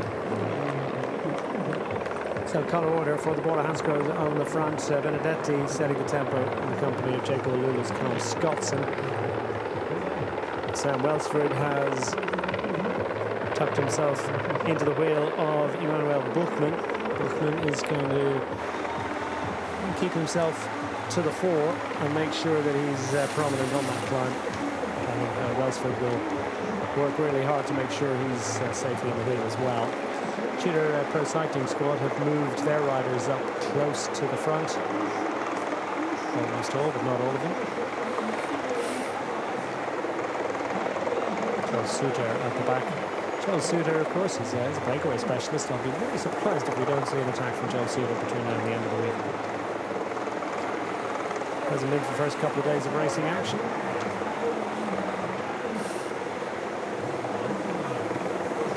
And for all that it's not an absolutely huge bunch, it's a relatively narrow road.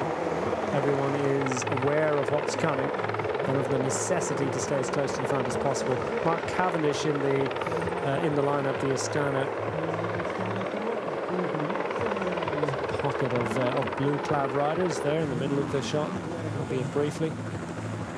Interesting to see what Tudor Pro Cycling do, because Changisi, their sprinter, is out of it since yesterday. They're keeping Lucas Ericsson, Mika Henning and Simon Peyo, and most particularly Yannick Voissart, who's their likely climbing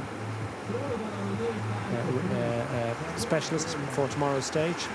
Voissart, of course, a stage winner in the 2023 edition of the Tour of Hungary, finished third overall.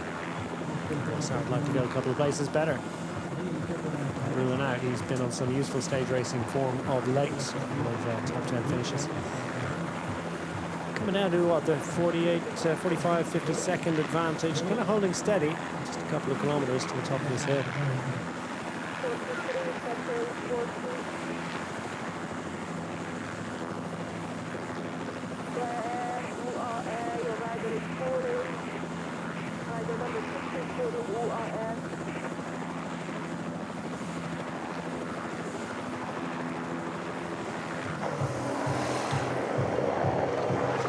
Issue for Diego Ulissi. He's got the pre-event favourite to look after. I think stage 4 will be one for him ordinarily. I wonder how he climbed tomorrow as well, but no question that Mark Hirschi is going to be the likely go-to man, and that an on-form Diego Ulissi would be a very valuable asset for the UAE Team Emirates squad in defence of Hirschi's title. 2023 winner. I wonder where he is right now.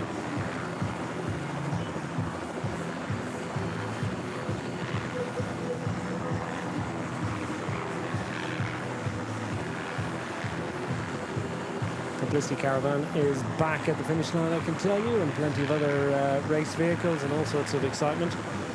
But as you can probably hear, is blaring out from the PA. It is Eurovision weekend, isn't it?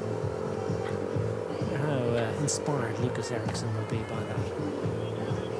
Now, Volter finds himself just a few meters off the front, but feels that this is not the time to go. And the rider fourth in line here is perhaps the most invested in the destination of honours in the points. It's Volter on the front, as you can see, and he's got Bagatin, the Italian, just behind in the blue.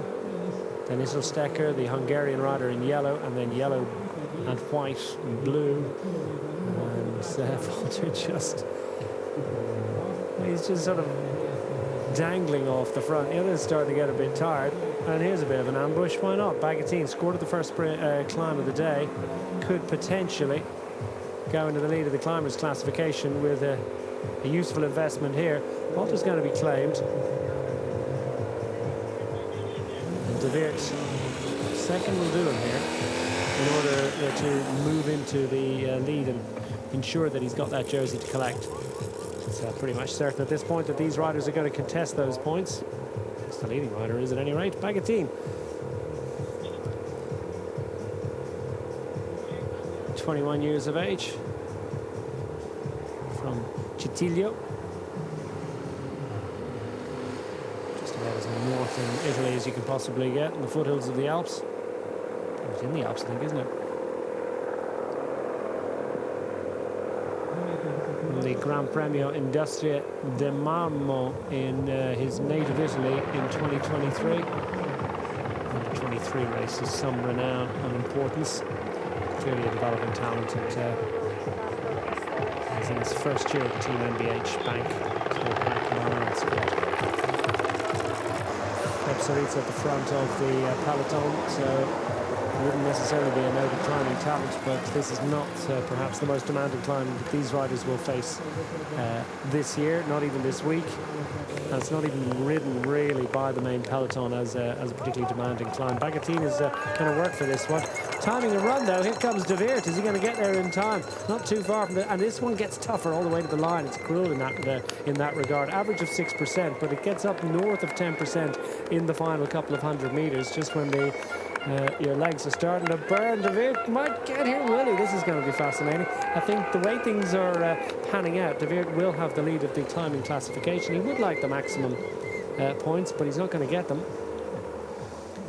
So that was a worthwhile and useful investment. As the king of the mountains, the king of the second mountain at any rate, is Christian Bagatine. Red jersey heading onto the shoulders of Siebe De Weert.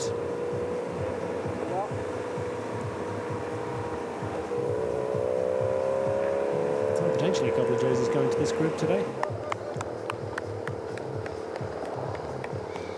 And of course, Isselstecker took bonus seconds today. Now, I'm not sure how he did at the second one, but he did score 3 bonus seconds at the first, at the third of the. So potentially Isselstecker could go into the best Hungarian rider. So we could have 3 jerseys, 3 of the 4 jerseys that are awarded in this particular event on the shoulders of riders who ventured into the break today. It all depends on how Sam Welsford and some of Quarante get on in the sprint to the finish line today. There's not going to be any stress for Sam Welsford or any of the sprinters in making it up over the top of this one. Is that as much as a minute? Not much more anyway. 23 and a bit kilometres to go for the leaders out front. Plunge down the other side, and he's persevering. And Bagatine has decided, you know what, this might be worth something.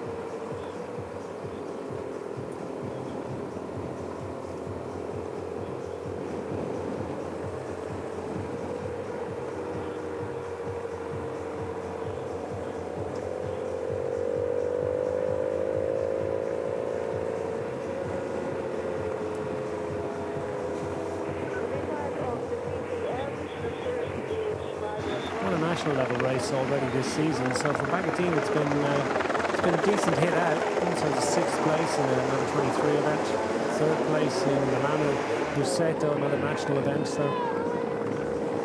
something of a breakout year, I think, for this young rider, making a name for himself. And 6th in the Gran Premio della Liberazione this year.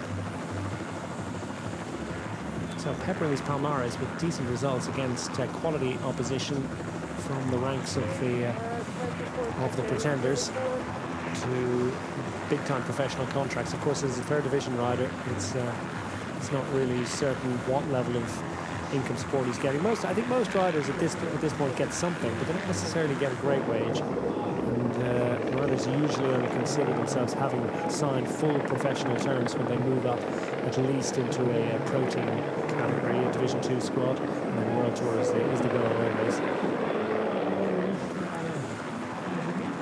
And those are the money that Mark Cavendish and Peter Sagan have been earning over the years. That's the real if Cavendish can come up with a decent result yesterday. He looked on course, didn't he, for a top 3 or 4 position, but when it became evident that he wasn't going to get the stage victory yesterday, he just stopped pedaling inside the final 50 metres, and a couple of riders crowded around him. I don't think that particularly disappointed him. He was just a little bit frustrated he hadn't managed to get that victory, but nonetheless, Mark Cavendish thereabouts. And in his pomp, the finale today would not have proved to be a particularly demanding one, but it is a little bit of a ramp up to the finish line. That from that 300 metres to go, left-hander, that is going to be particularly challenging to position your rider into. So the lead-out trains will have been thinking long and hard about this. There would have been long conversations in the bus this morning about how to try and play that finale. And of course, all the riders will be aware that those wonderful plans can need a little bit of alteration and adjustment and redrawing in a moment's notice. Well, 2 from our break have been retained, Volter and Isselstecker.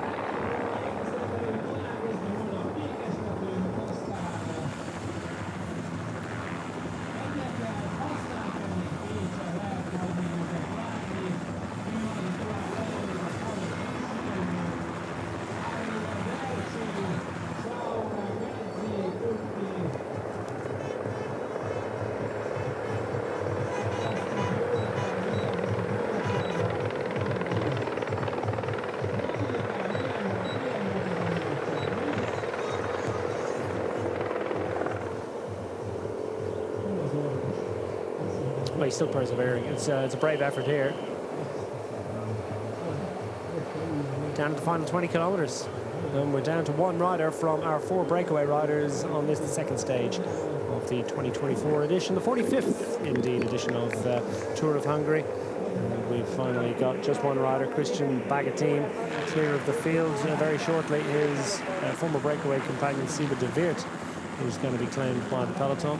De Weert has the King of the Mountains jersey to look forward to in tomorrow's third stage. It's been a successful raid in the breakaway today for the young Belgian rider from the team Balois, Team Flanders Balois squad. And sorry, I was just kind of going through trying to work out the numbers for Bagatin and Ischenstecker as well, just trying to find out exactly how many bonus seconds he scored at whether he did manage to score the second sprint of the day at the down. If he did, every chance that he could take over the lead of the best Hungarian rider classification, always assuming that he's safely in the main peloton at the end. Those minor classifications will be, numbers will be crunched. French colleagues here at the finish line. And by the commissars, the jury of referees who pore over the results and scrutinise the finish line, and indeed so much of all of the racing today, constantly running the rule over what those riders out there are doing. It's quite the army of volunteers and professionals that give their best endeavours to produce a world-class international stage race.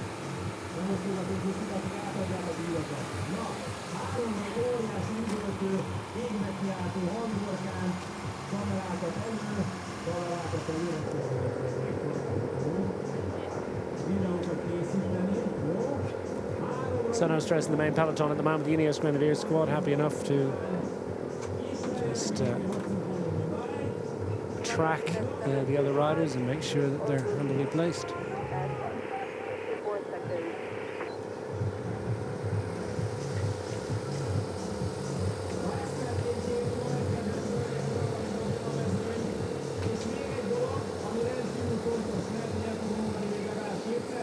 Team Polticometti moving up as well.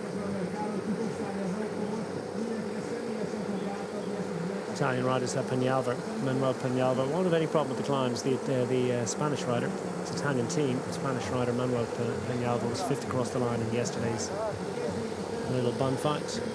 Bahrain Victorious have Wout Poels to look after to make sure that he's kept handily placed. Dusan Rajovic, not particularly to his liking the way it played out yesterday, but he is a fast finisher, the Serbian national road race champion. Down the back of the peloton, riders potentially leaving a little bit late, but still plenty of time to go. How invested and keen Peter Sagan is going to be. He was 18th across the line yesterday. And of course, he came back from the puncture inside the final 7-8K, something like that. Then he punctured. He was quickly back in the fray, benefiting in some ways from the chase that Harm van Hoeke and his teammates from the Lotto Destiny squad had made to ensure that they were keeping Harm van Hoeke in general classification contention. He wasn't losing any time there. Shimano neutral service car is going to wave bye-bye to the final rider from the breakaway. Gap's coming down, and it's inevitably going to come down and the run to the line from here. It's not exactly a positive signal, though, for your lone raider. He's going to shrug that off, ignore it, to allow it to have an impact on his thinking.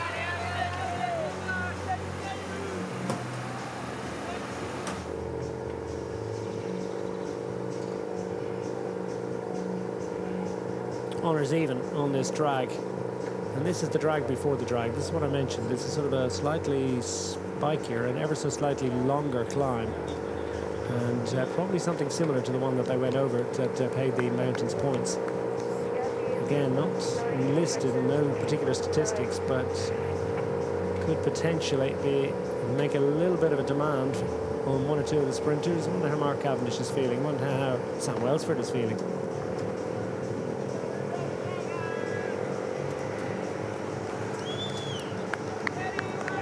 Just to remind you, the riders that performed and put it all together yesterday, Sam Welsford getting the victory ahead of Samuel Quaranta of the Team MBH Bank Copac squad. So we get a look at Vadna Park.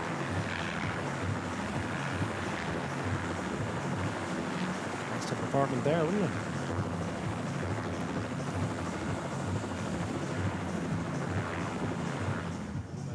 Anyway, Q36.5 squad also want to get invested. Matteo Moschetti took a win in this stage race 6 years ago now, so way back in 2018. He wasn't grateful to be reminded that it is as many as 6 years ago. He's starting to feel like an old man in the peloton. He's anything but Matteo Moschetti is definitely an option for the Q36.5 squad. Stage winner in this event in the past and 11th over the line yesterday. Other riders to watch out for: Marechko, as I mentioned, for the Cortec Vini Fantini. Nicholas Pedersen was fourth yesterday. TTT Unibet have a sprint option. Peñalva, we've mentioned, is the reason that those red shorts and white jerseys from Ponte Cometa are close to the front. Mark Cavendish rolled over the line, placed in prime position. He's got Murku and others available to try and set something up. Abrasturi as well, Jon Abrasturi, the Euskaltel rider. Where are those orange jerseys? Just picking one or two of them out in sort of rows 2 and 3, not too far from Mark Cavendish. And then other names like André Liska from the Pierre Baguette Cycling. Pierre Baguette Cycling team, by the way, were the best placed team, and that's all about having your top 3 riders cumulative time. And they managed to have 2 riders in the top 10, because Kaloyiris as well is also a sprint option for them. And then you add in Jakob Riemann in 16th, and Peter Sagan was actually the 4th best placed rider from the Pierre Baguette Cycling team in 18th position yesterday. So I'm not sure if they got their lead-out train hooked up, but they had plenty of riders that were giving it a good old shake and interested in seeing if they could surf the wheels to glory yesterday, and they were placed as the best team. But 4 riders in the top 18, and the 18th across the line, Peter Sagan, so give you some sense of if they do get themselves organised, they could really be a force here. It's a relatively new, very new indeed, Continental Division 3 team. Still out there, another man from a Continental squad, Bagatine. Grinding away, 15k to go. And over the final demanding climb. It kind of rolls from here, as you can see. It's going to take them more down than up all the way to the finish line, but then into Kazincbarcika, the final 500 meters. A bit of a ramp up. Off now, trying to set a tempo to organise things into the finale for the Bora Hansgrohe squad. All hands to the pump. Sam Welsford's delivered once already. Welsford's gone looking for the lead-out train in the Estada squad. It's fascinating, isn't it? 3 riders from Bora on the front of the peloton, on the top left of your screen, and then bottom right of your screen, the yellow jersey in the wheels of the Astana squad, who were certainly the standout performers in terms of organising a lead-out yesterday. So that those blue jerseys are the ones that Sam Welsford wants to claim. Also a few DSM riders there as well, so no surprise that they're ones worth following. DSM squad, Emils Liepens is not quite in the wheels at the moment, but their riders believe that that's a place to be. UAE just trying to sneak up through. They've got Alvaro Hodge to look after today, because 12th across the line for the Colombian rider. Here she's in amongst the mix there. He's actually second in line of the UAE riders on the left-hand side of your shot in the white. But Alvaro Hodge at the back of their lineup, number 5, is the go-to man, the sprint option. Bagatine continues to persevere.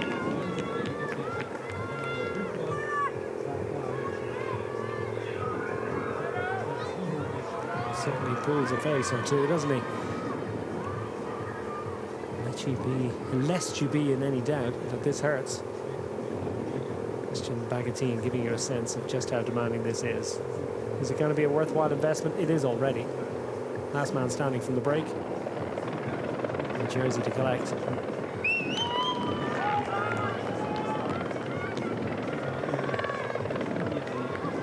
Elia Vivian, you see the blue sleeves there?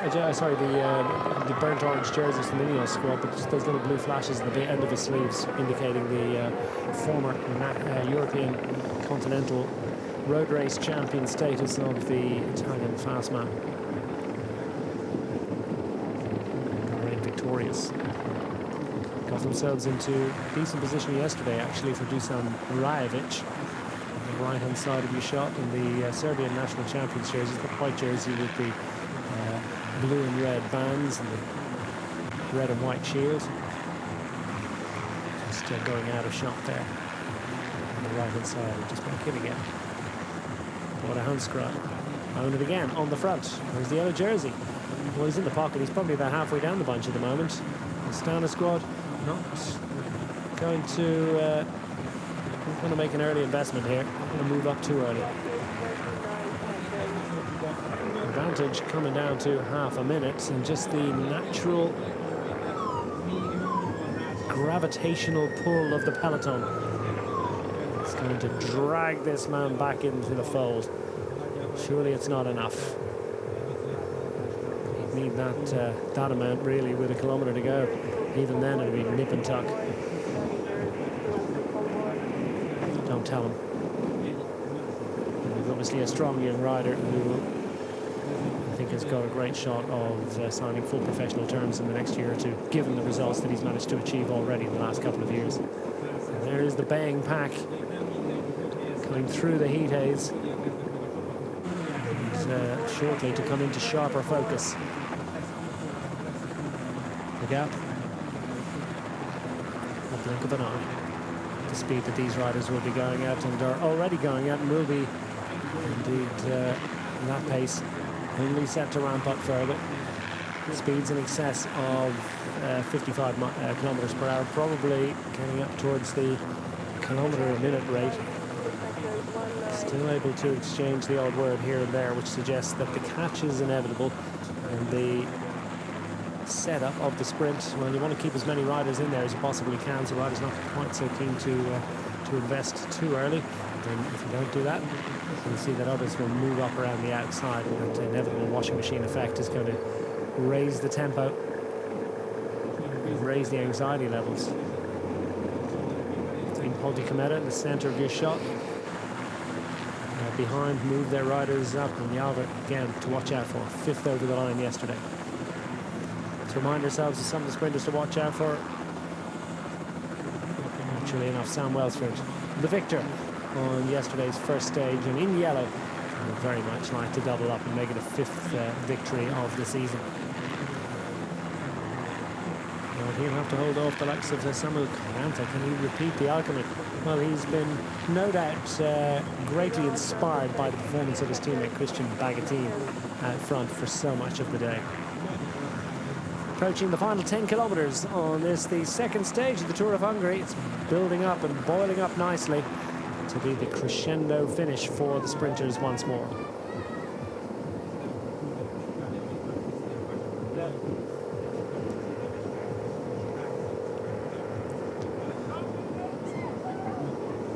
Christian Bagatine of the Kolpak squad is still out front into the final 10 kilometres of this second stage. 162 kilometres in total, and they've over 150 at this point. Tokaj to Kazin-Spatsika, just over 1,000 metres of climbing, and they haven't proved to be any particular challenge for Sam Welsford in yellow on the right-hand side of your picture, who's being escorted to the front of the peloton by Cesare Benedetti. And they'll put, it's like Maciuk is going to just slot in at the front. That would make a lot of sense. Maciuk to look after the race leader, Sam Welsford, into the finale. Bagatine, the final representative of the 4-rider breakaway that included Sibu de Weert, Zolt Isselstecker and Martin Volter. Volter claiming some very useful points in the intermediate sprints, potentially going into the green jersey unless we get a double up, and some top 3 performances from Sam Welsford and or Samuel Quaranta.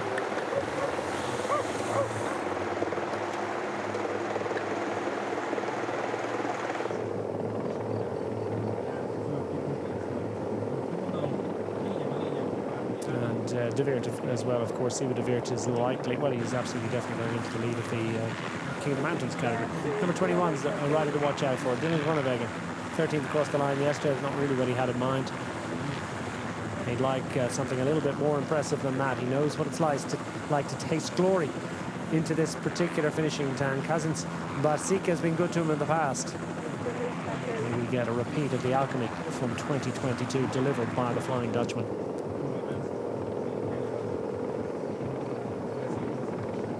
So Bagatine has made it to the final 10 kilometres of the day. That in itself is an achievement. We'll win the congratulations of many of his colleagues. And I was waving at the motorbike, but unfortunately we've switched to the heli. But yeah, thanks for the wave. An over-the-shoulder wave as well would be good. Suffice to say, we get the sentiment and congratulations. Well done to Christian Bagatine. Chapeau. Slot back in for a roller coaster ride to the finish line from here. There's the wave. Well done and congratulations, and they'll be congratulating him in his earpiece as well. And he will now hope that it's his teammate that can deliver. Samuel Quaranta in the green jersey. He's down towards the bottom of the shot where he's just kind of nestling in the middle. You can see it there, number 175. Quaranta going to come with the late show. Picking up off a couple of Tudor jerseys. I wonder what the lead-out potential is of the Team MBH Bank Kolpak Balan team. We can call them Kolpak because Kolpak have been involved in Italian cycling for a long time. It's Team MBH Bank are the title sponsors and the lead sponsoring names, of course. We'll focus on that at another time as we think about the Bora Hansgrohe on the left-hand side of the shot, the TDT Unibet trying to move up, and indeed they've got a great option. Niklas Pedersen, who was fourth yesterday. UAE Team Emirates squad, of course, have Alvaro Hodge to go for glory today.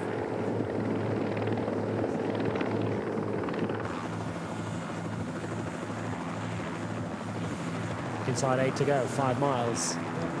Counting in those terms. Kazins Barsika beckons.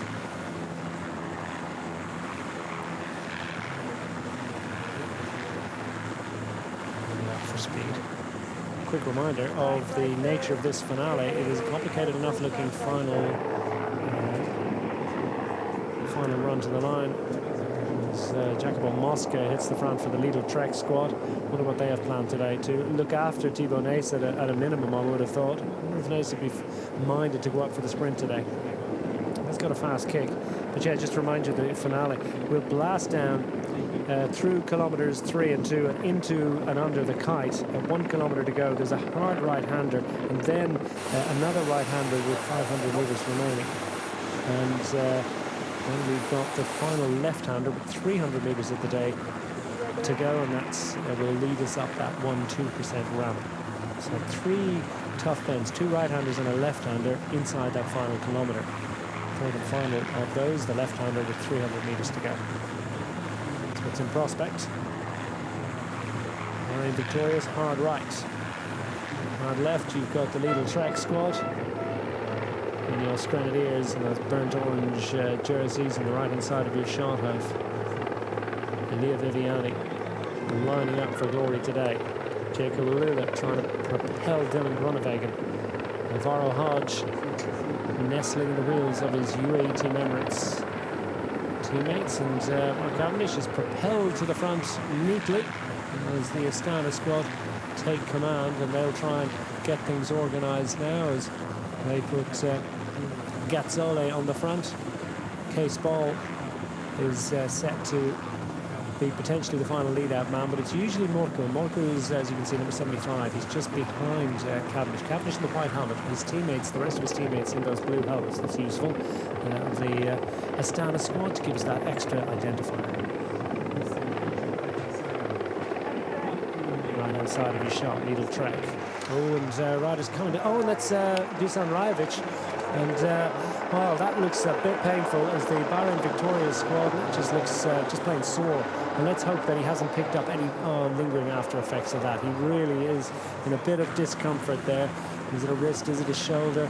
Well, either way, Bahrain Victorious, their best option for the sprint. Unfortunately, just touch of wheels in the middle of the peloton, and that's so easy to happen, isn't it, as Buchmann just trundles to a halt behind him, and Rajovic is instantly in a world of hurt, and the riders in the peloton will shrug that off, put it behind them. I hope that no further difficulties ensue. For Bookman, of course, he's outside that 3 kilometre bubble, so he needs to get back on here, and I don't think that is going to be too demanding. And Bookman, I get the sense, I mean, was Bookman in the peloton and then delayed by Rajovic, who was just quite a bit further back. At any rate, there's a little difficulty has been solved, and quickly back up and in. Bookman, the German champion, not leaking any time in the general classification. Down to the final 5 kilometres. Still, we've got the block at the front. And it's a similar scenario and a similar wind-up to yesterday's stage. A slow, steady ratcheting up of the power required to stay in position is going to be increasingly demanding for some riders. Abrasturi is being propelled up nicely by the orange-clad Euskaltel squad. There's a string of riders available for it's very much a lead-out, strong, lead-out heavy Astana lineup. Not looking at the overall in this particular event. They want to try and line it up.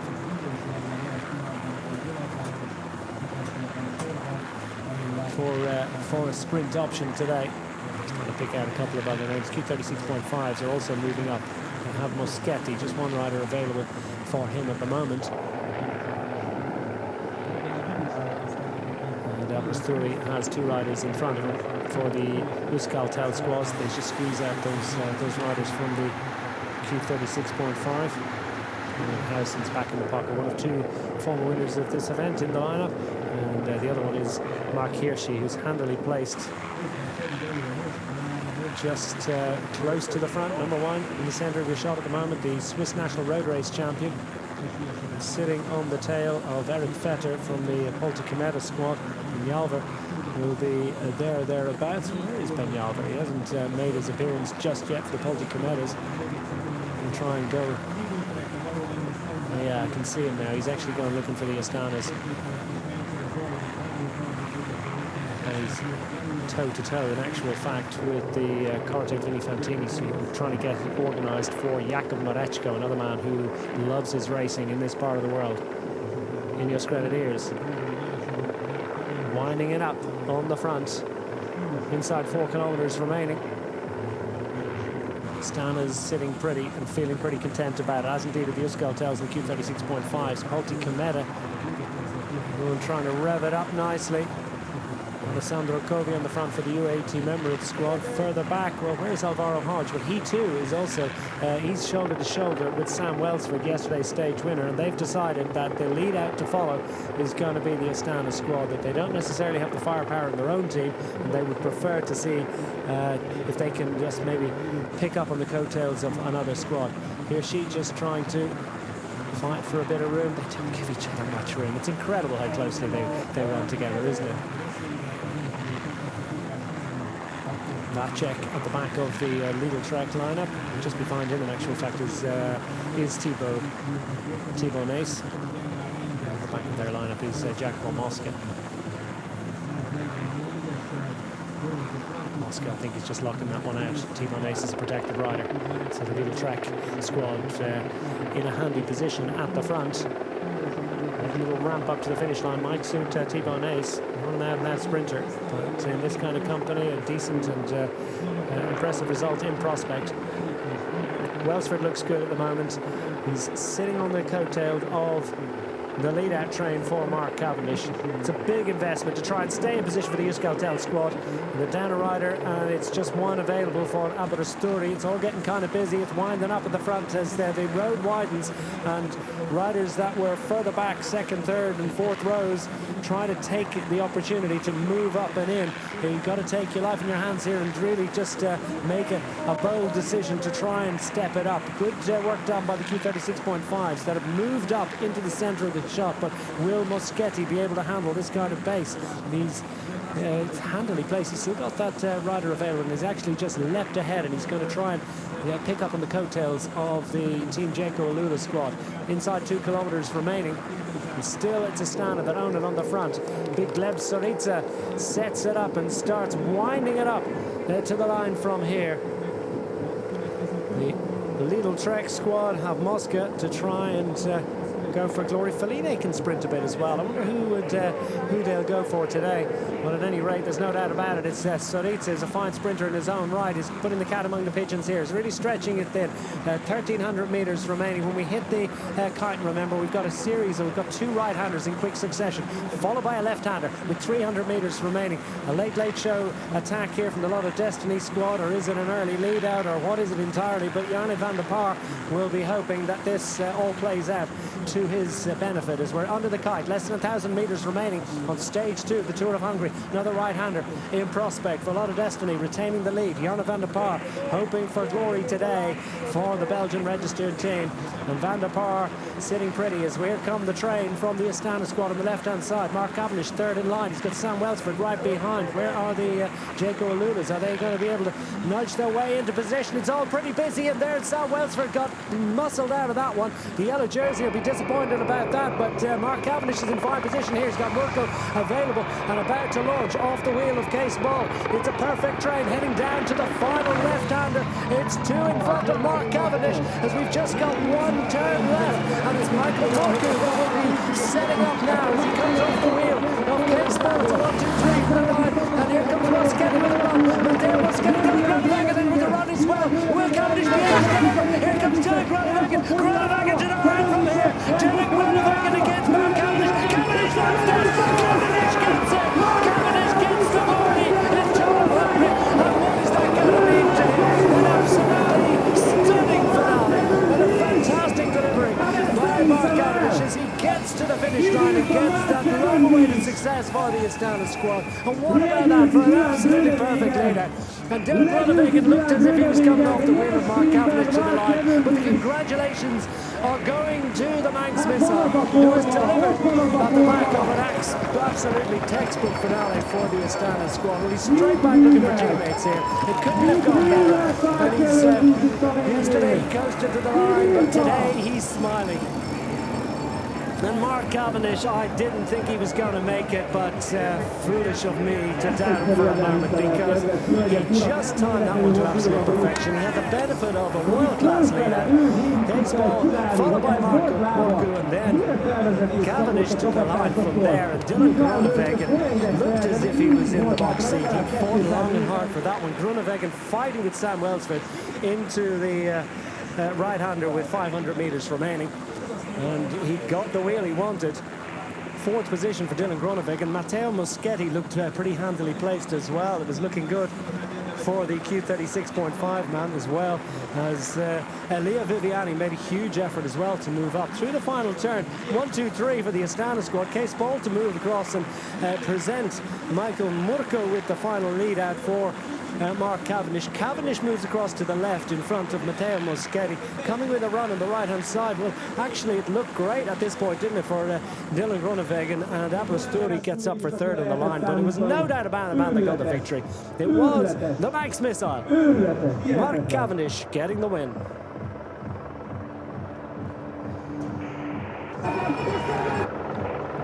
Well, 3/4 of a bike length in the end for Mark Cavendish, 38 years young, continuing to deliver. What a great performance too by Jona Abrasturi. Such a hectic finale.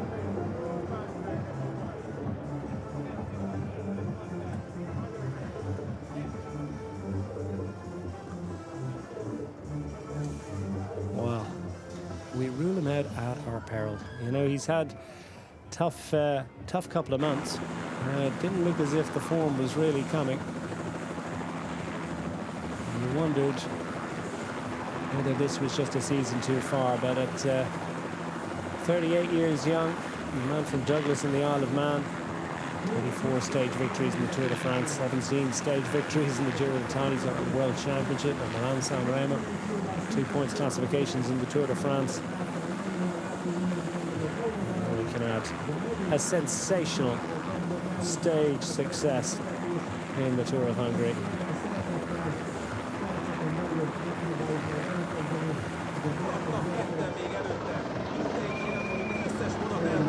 Coming in for a while.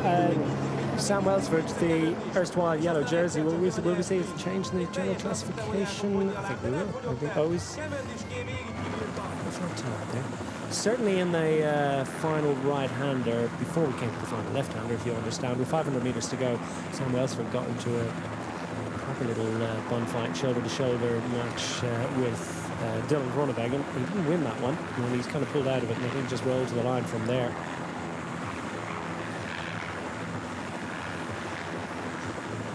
It's disappointing for Welsford in his hopes to double up. Delight for Mark Cavendish.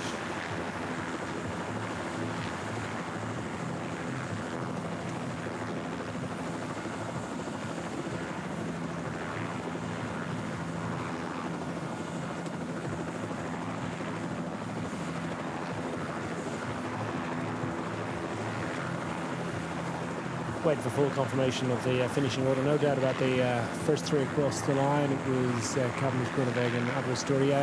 Vacek getting up for fine. Fourth place for the Lidl Trek squad. Muschetti, Viviani, Scott, Penjalver, Hodge and Liepens, your top 10. Waiting for full clarification and confirmation of those finishing orders. But I think that was potentially celebrate leading the points classification from Martin Volta.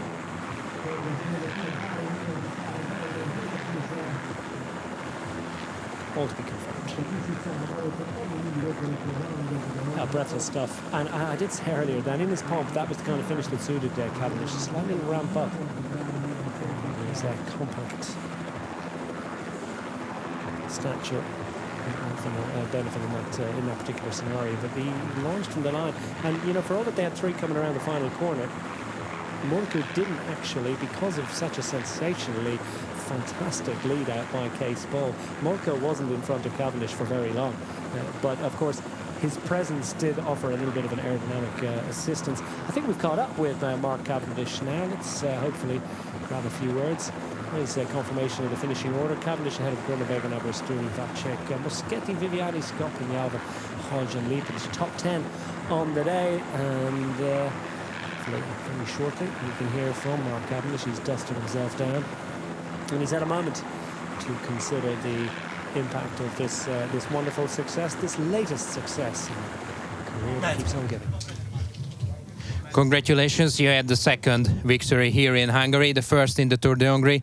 What are your emotions? I'm really happy. Really happy with that. You know, yesterday we didn't quite hit the lead out properly.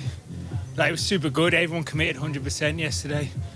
We were just a bit eager, a bit too soon. So we talked about that to rectify it today. It was a completely different finish today. Obviously, not big boulevard, some corners to make it technical, and we executed exactly how we wanted to do. I'm so happy. We had Evgeny Gidic looking after us the whole day, so we didn't take any wind. He did the same yesterday, he pulled. And then, Mika Gazzoli on the climb, keeping us out on the climb. Gleb Syriza, big Gleb, keeping us completely sheltered. I had it so easy into the last kilometres, and then Case and Morky were into the last kilometre. Use other teams and use the speed we have to get as close as we can as a line, because it was slightly uphill, quite a bit uphill actually. Without speed, you wanted to get close. It was always going to be a shorter sprint than normal, and we nailed it exactly how we wanted to do. I'm so happy with that. Coming here after a good training block with a team, with a group that, you know, predominantly fuel go the Tour de France. That's very good, very happy. You get perfectly out. I just spent 5 minutes explaining that, yeah. Thank you very much and congratulations. Well, it was a perfect lead out, wasn't it? And I think can feel that his form is coming. And the delivery is perfect. It needs to all come together. It came together absolutely perfectly. You know, about 75 in the line, you might have thought Groenewegen was just going to come up and around him, but power, the strength, and the energy that had been saved in the wheels of Gleb Syriza, Case Ball, and of course Michael Murko in those final couple of kilometres, available to fend off the Flying Dutchman. And it's Missile that gets the win. The second win of the year, of course. Did take a win in Tour Colombia in January, but this one is going to count, I think. He's going to think hard about that. Martin Volter in the lead on overall general classification. What about that? The bonus seconds scooped at the road have meant that he could be leading points as well. So breakaway superstar Martin Volter is now your overall race leader of the Tour of Hungary. What a proud moment for him, as the young Czech rider will head to collect that jersey. Cavendish will join him on the podium very shortly to collect the spoils of victory from stage 2. So bonus seconds separating the riders in the top 10 on GC. That's set to be pretty much obliterated. It's huge devastation. Huge grenades going to be thrown into GC tomorrow. Got a big old climb up to the Kekkerstätte, Jungos Kekkerstätte. We're starting in today's Finnish town of Kazantzike. Tomorrow we've got a couple of sprints, and then we've got an hors d'oeuvre of a Category 2 climb of the Matra Fured. It's a difficult and demanding climb. Then an intermediate sprint, and then the final climb of the day is the summit finish. Let's get a look at this again. Looked as if the Lotto Destiny squad had timed their run to absolute perfection under the kite. And we've got 2 tough right-handers, and they've got 4 riders available. All kind of fell apart a bit for them at that point. And grabbing a lot of our attention at this moment was that little arm wrestle, well, more shoulder-to-shoulder wrestle between Sam Welsford. He looked in command at this moment. He just moves up onto the wheel of Mark Cavendish, and he thought that was going to be enough. But Roundabout really wanted that one. It could be that Sam Welsford might have picked up a puncture in that little clash with the Dutch star.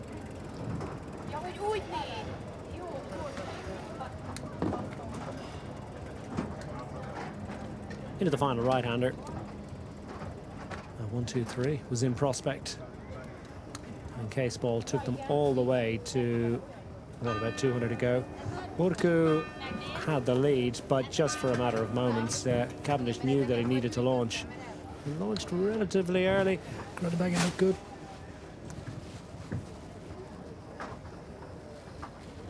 Couldn't quite get there.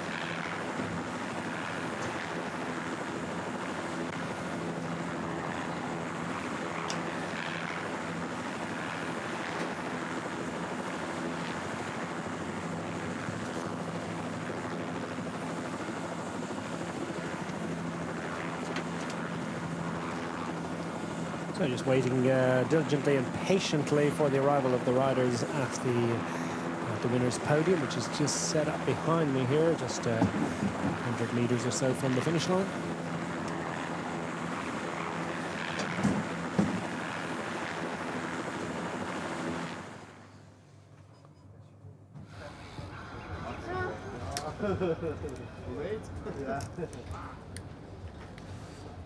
Yeah, Welsford immediately pulled out of it, so I think that there's every chance he did actually pick up some sort of mechanical malady at that point.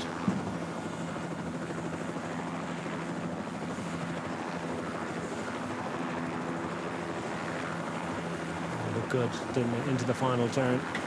Gillivegan looking for a slingshot off the wheel of Cavendish, and Moschetti came with a run. It was nicely played move from Moschetti. At that point, you thought he got a shot at it, at least a shot at the top 3. Grimmerwagen looked powerful and strong. Apostoli coming with the run as well. Cavendish had enough in hand.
Mark Cavendish will be watching this for a while.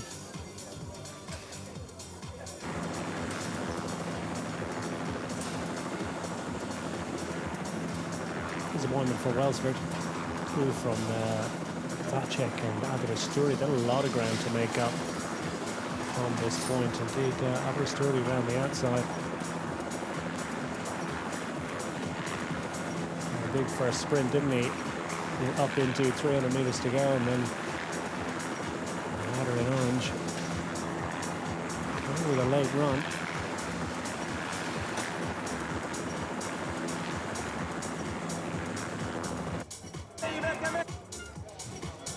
Stunning stuff.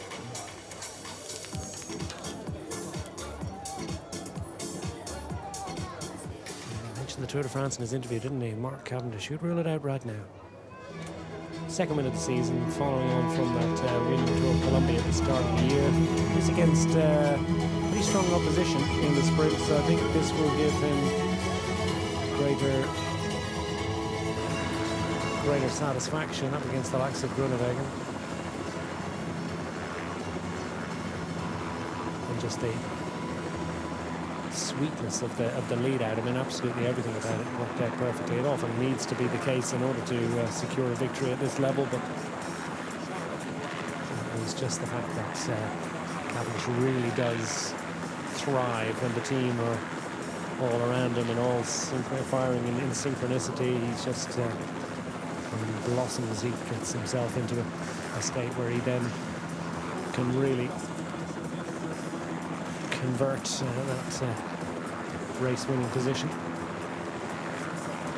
As I say, look good yesterday. And it was a good point he made yesterday that it was a pretty good lead-out, but maybe not a perfect lead-out, in as much as he probably was dropped off a little bit too far from the finish line, and there was a long old drag strip, wasn't it, finish yesterday.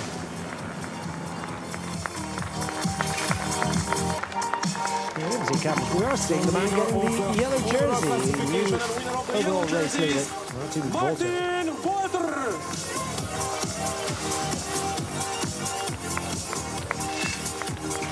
Martin Walter, your overall race leader by 5 seconds for Mark Cavendish.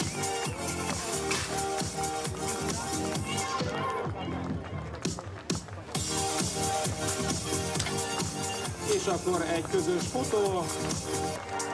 What about that? I think he went into the break today thinking there's every chance I could move up into the lead of the points competition. Did he really think he could lead overall? But he probably had it on the maps there as well. Big old moment for him. I'll bring that jersey home to mum.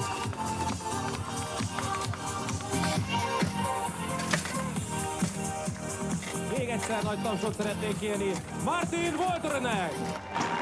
Walter, the 22-year-old Czech rider, is a new overall race leader of the Tour of Hungary, heading into stage 3 by 5 seconds from Mark Cavendish. Groenewegen, Isselstecker, Aberysturi, Malechko, Rosa, Felitos. Mark Hirschi and Lander Lux, the only riders in the top 10 that are likely to be still in amongst the contenders after tomorrow's stage. Good to see those little bonus seconds pinched on stage 1.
Fokai és Kazincbarcika között. az Astana Kazakhstan team kerékvárosa, Mark Cavendish! And the mega stage winner, Mark Cavendish, 38 years young and still a race winner. Second victory of the season. Perfect execution, perfect delivery. Second stage, the legend, Mark Cavendish!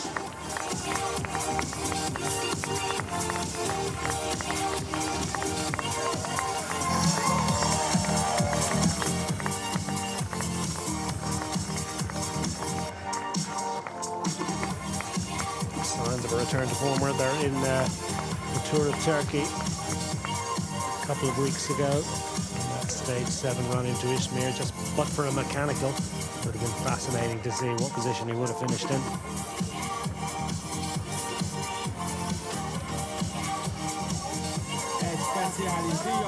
Such issues in the run to the line here. Trophy to add cooking action. Mutatók készültek a fényképek, diátadókkal, aztán a hölgyekkel.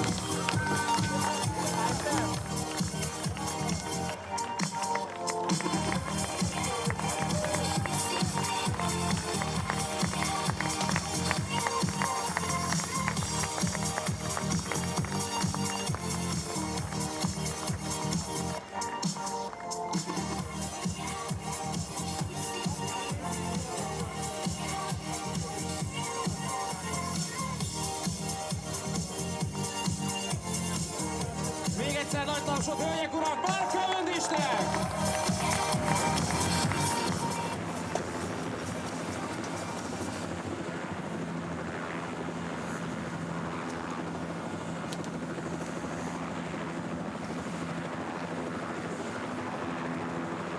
Cavendish winning ahead of Groenewegen, Aberasturi, Vace, Poschetti, Viviani and the rest. Hodge into the top 10. I mean, it was Liepin's top 10 finish after yesterday's Travails. And Scott, 7th place finish, 14th in Bahrain, victorious. And then on hitting the deck, Serbian national champ in the final few kilometres. We wish him well in his recovery.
The jerseys keep on coming. He got that points jersey, got the yellow jersey to go with it.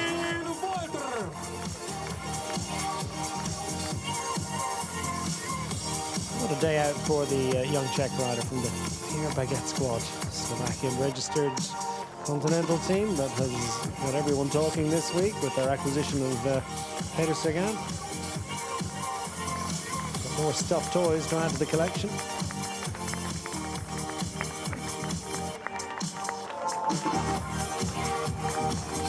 Hölgyek, urak, még egyszer egy nagy tapsot a sportverseny élóvasának, Martin Polternek!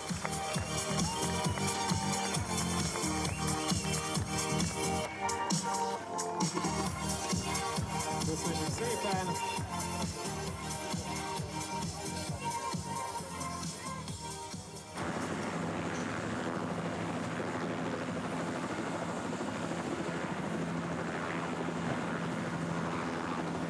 Four points the difference between Volter and Cavendish, and good shot of holding that jersey again into, well, he'll hardly be in yellow after tomorrow, but there's a good chance he'll still be in green. of the top 10 likely to feature. Trip to the break tomorrow might be a big ask for a rider 3 days in a row. And the Isselstecker really from the breakaway riders has scored so far, so it's a very handy advantage in the points classification. A visit or two to the break could be his to have and hold by the end of the week.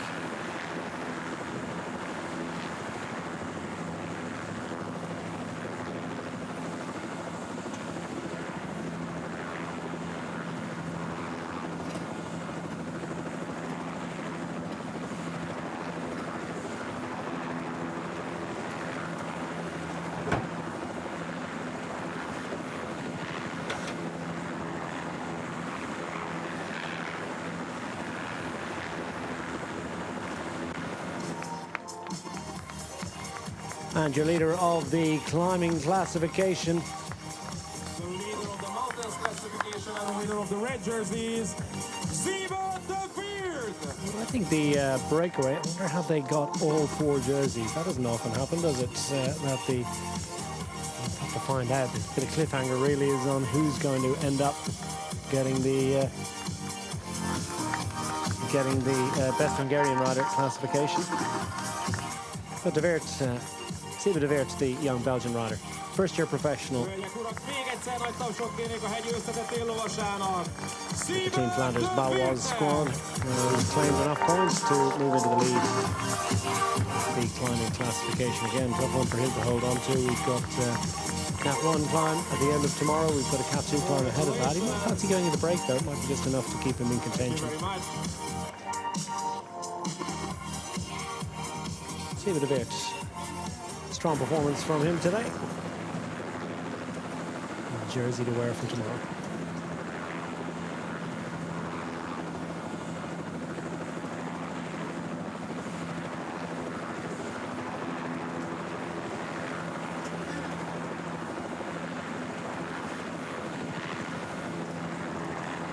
Just 2 points between himself and Christian Bagatine, Isselstecker. The battle amongst the breakaway riders from today. De Weert with the early bragging rights.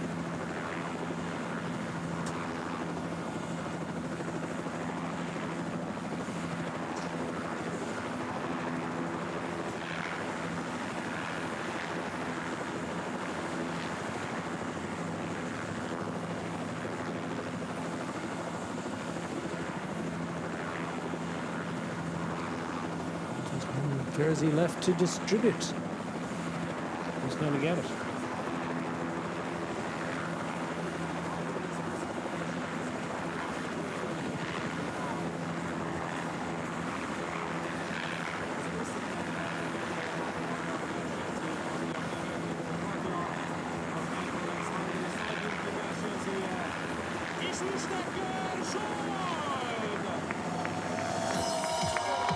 And it is a full house for the break today. I think I'm absolutely delighted with the symmetry of all that. Result Isselstecker is your best placed rider from the host nation, and therefore he'll get to wear the white jersey tomorrow. And the winner of the white jersey is Isselstecker Jean. It's only Bagatine, who's actually last man standing from the break, but doesn't have a jersey to wear, at least a classification jersey to wear tomorrow. Nonetheless, something for everyone today. Isselstecker, who is that white jersey, which is hard fought. Óriási tapsot kérnék a legjobb magyarnak, Stekinek, azaz Isselstecker Zsoltnak!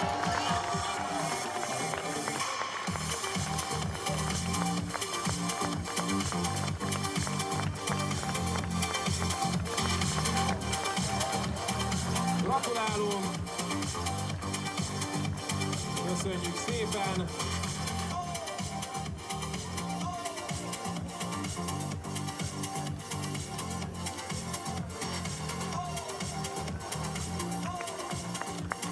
Big on smiling, is he? I'll tell you what, he's happy inside.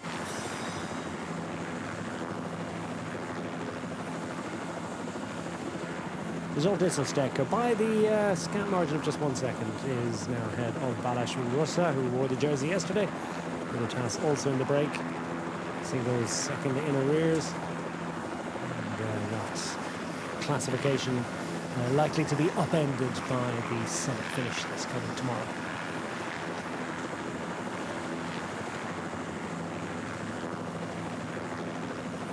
Speaking of which, we look forward now to the climb to Bush Kegerstetter. Stage 3 in prospect. We're going to leave you with some enduring images from a great day of racing in the Tour of Hungary. My name is Declan Quigley on behalf of all of the broadcast crew here at the finish line in Hungary for the day. Indeed, we'll be back tomorrow, so thanks for watching. Please do join us for tomorrow.